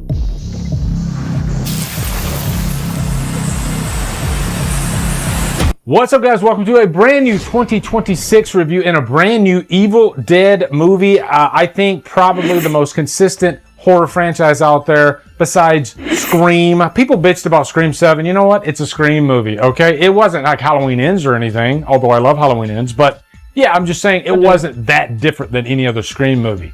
So, Evil Dead Burn. I think it's safe to say right now that Evil Dead from 2013, we've always called that a remake. It's not a remake. After these 3 movies have come out, and that's not a spoiler, you know, there's nothing from this movie that's going to tell you that. I'm just saying because we have 3 modern stories that are kind of removed from Ash. They're all their own thing. There are no characters from the first movie in Evil Dead 2013. It's its own story. And I like it. I like this new, I guess, more hard-edged version of Evil Dead. For the most part, I think these 3 last movies, they all kind of are cut from the same cloth in terms of camera work, violence, characters. I think the Deadite violence is really the big sell. You don't have an Ash character in these types of movies. Don't get me wrong, I freaking love Mia from Evil Dead 2013. I love Beth from Evil Dead Rise. And I loved Alice from Evil Dead Burn. Okay, but I don't think those characters sort of like overtake the actual plot of these movies, much like Ash did. So anyway, let's dive in. Let's give you a quick plot synopsis on Evil Dead Burn. I'm really excited. I always get excited when one of these new Evil Dead movies comes out. And I hear there's Evil Dead Wrath that's supposed to come out. And by the way, guys, thinking out loud here, for some reason I thought this was supposed to be a prequel to the original Evil Dead, meaning that it just took place before the original Evil Dead. And after watching the movie, no, there are cell phones, there are modern cars. This is definitely not that. So maybe I was thinking of Evil Dead Wrath. Maybe there was some sort of advertisement about Evil Dead Wrath in like Bloody Disgusting. Maybe one of you guys can let me know down in the comments. I think this movie doesn't have as structured an intro as like Evil Dead Rise does. You know, that intro at the cabin before you get the title card. No, everything in this movie from start to finish is all sort of tied together in terms of like family drama. I think spousal abuse is a theme that is, you know, delicately presented throughout the movie. Don't get me wrong. This isn't a movie that's trying to beat you over the head with anything. Not at all. It's just little things are sprinkled throughout, and we get to know a little bit more about Alice and her relationship. But let me back up a little bit. She's in this abusive relationship with this guy. I won't tell you if it's actual physical abuse or if it's just sort of emotional or mental abuse. I'll let you discover that for yourself. But he dies at the beginning of the movie, but he is infected by the Deadite curse. I guess that's what we'll call it. And so I think the movie really starts picking up at his funeral. You just have this feeling in this funeral like, oh my God, are they going to do that? Is something going to come out of that casket? Again, I won't tell you that. This is a spoiler-free review. I will say this movie, from start to finish, you will feel very, very uncomfortable. This is not gateway horror at all. And I would even say this might be the most graphic Evil Dead movie. And that's saying something, considering Evil Dead 2013. I definitely think it even beats that one. Evil Dead Rise, I think, was a little bit of a step down in terms of shocking violence, even though there was some shocking violence in Evil Dead Rise.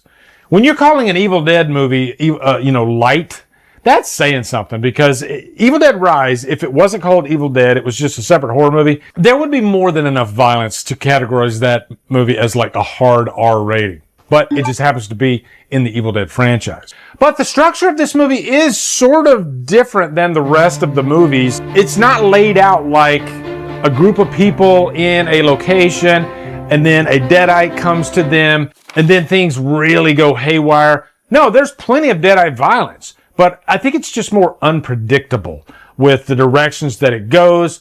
And I think the overall theme of abuse is sort of tied in to a lot of the Deadite action concerning Alice. You have an interesting group of characters here as well.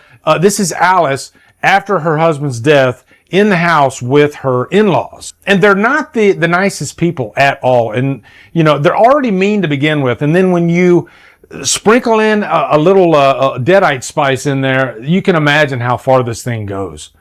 Now, Sebastian Vanacek, he directed Infested. I reviewed that a couple of years ago.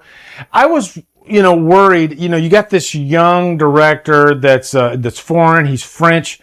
How much of his own style is going to be in more of a bigger budgeted type of movie from a major studio?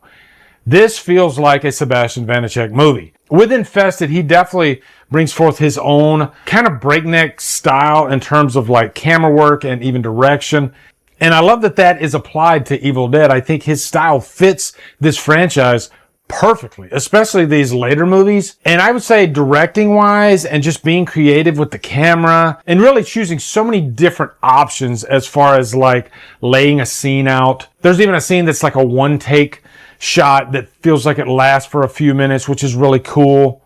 But the quote unquote gimmick of the camera trick doesn't take over the actual violence and the plot of the movie. Not at all. You're still fully locked in and you feel extremely uncomfortable. That's one thing about this movie. It might be the most uncomfortable of all of the Evil Dead movies. And again, that's saying something. But I think there's so much in the way of variety in terms of the violence that gives way to unpredictability. This movie is so unpredictable and it keeps you on your toes. I love a few of the scenes that they show in the trailer, like one of the characters drinking some candle wax. And you often wonder in these horror trailers, are they giving you all the big horror scenes in the trailer? Because they've done that in the past with other movies. Not at all. Oh my God, this movie is just loaded with graphic violence throughout. And they only show you like, a small, like 1% of that in the actual trailer. This is an hour and 50-minute movie, and it's just loaded with violence from start to finish. Now, you might recognize Hunter DeHaan from Wednesday. He was also in Your Honor with Bryan Cranston. Really gifted young actor. And he plays a very important character here. He feels like he's kind of stuck in the middle of all this. It's his family. He's not as much of an asshole, I guess, as they are. And he's really a character that you root for. But, he's just kind of stuck in the middle of all this. Alice doesn't really like the family because they are reciprocating that to her. So you have really strong characters here. And what I think this movie does so well is it takes characters that you root for, that you really like, and nobody's safe. There are shocking scenes of violence on characters that you actually care about, that you don't want to get hurt. And I think those are the most effective movies because it almost offers like an emotional punch to the violence. One little quick note on animal abuse, because I feel like I do need to say that to some of my audience. I know there are some of you that don't like watching movies with animal abuse. There is a scene of animal abuse in this movie. So if that's something that you don't really like, then, at least you're warned on that front. I even texted one of my buddies and told him, hey, I know your wife doesn't like animal violence in movies, so you might not want to take her to this movie. And I think you guys should definitely know that.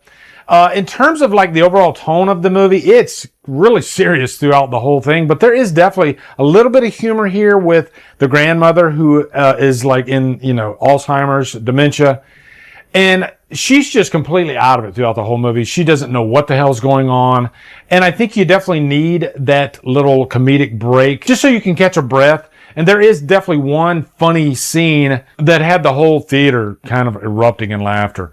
And it was just a nice relief because you are going to be gripping your freaking chair throughout this entire movie. It does not let up whatsoever.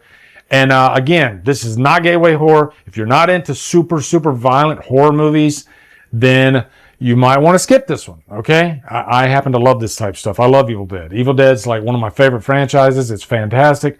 And I tend to prefer these later movies. I respect the original movies, but I think as far as like rewatchability, I watch a lot of these newer movies constantly.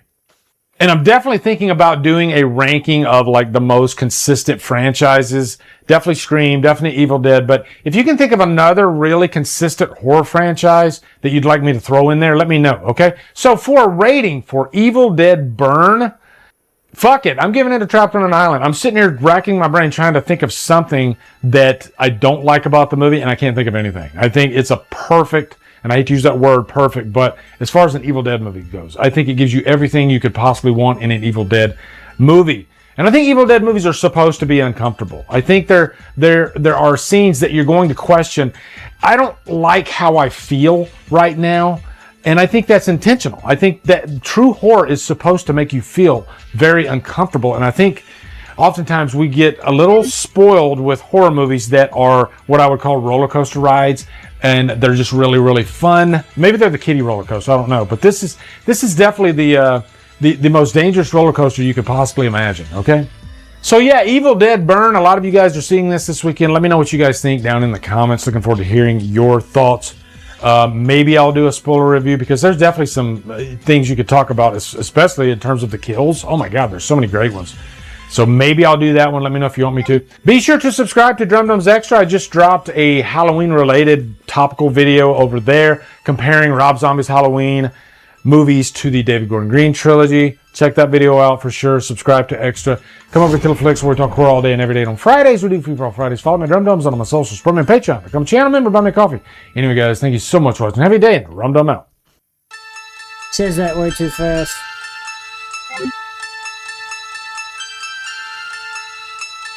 Really theme though.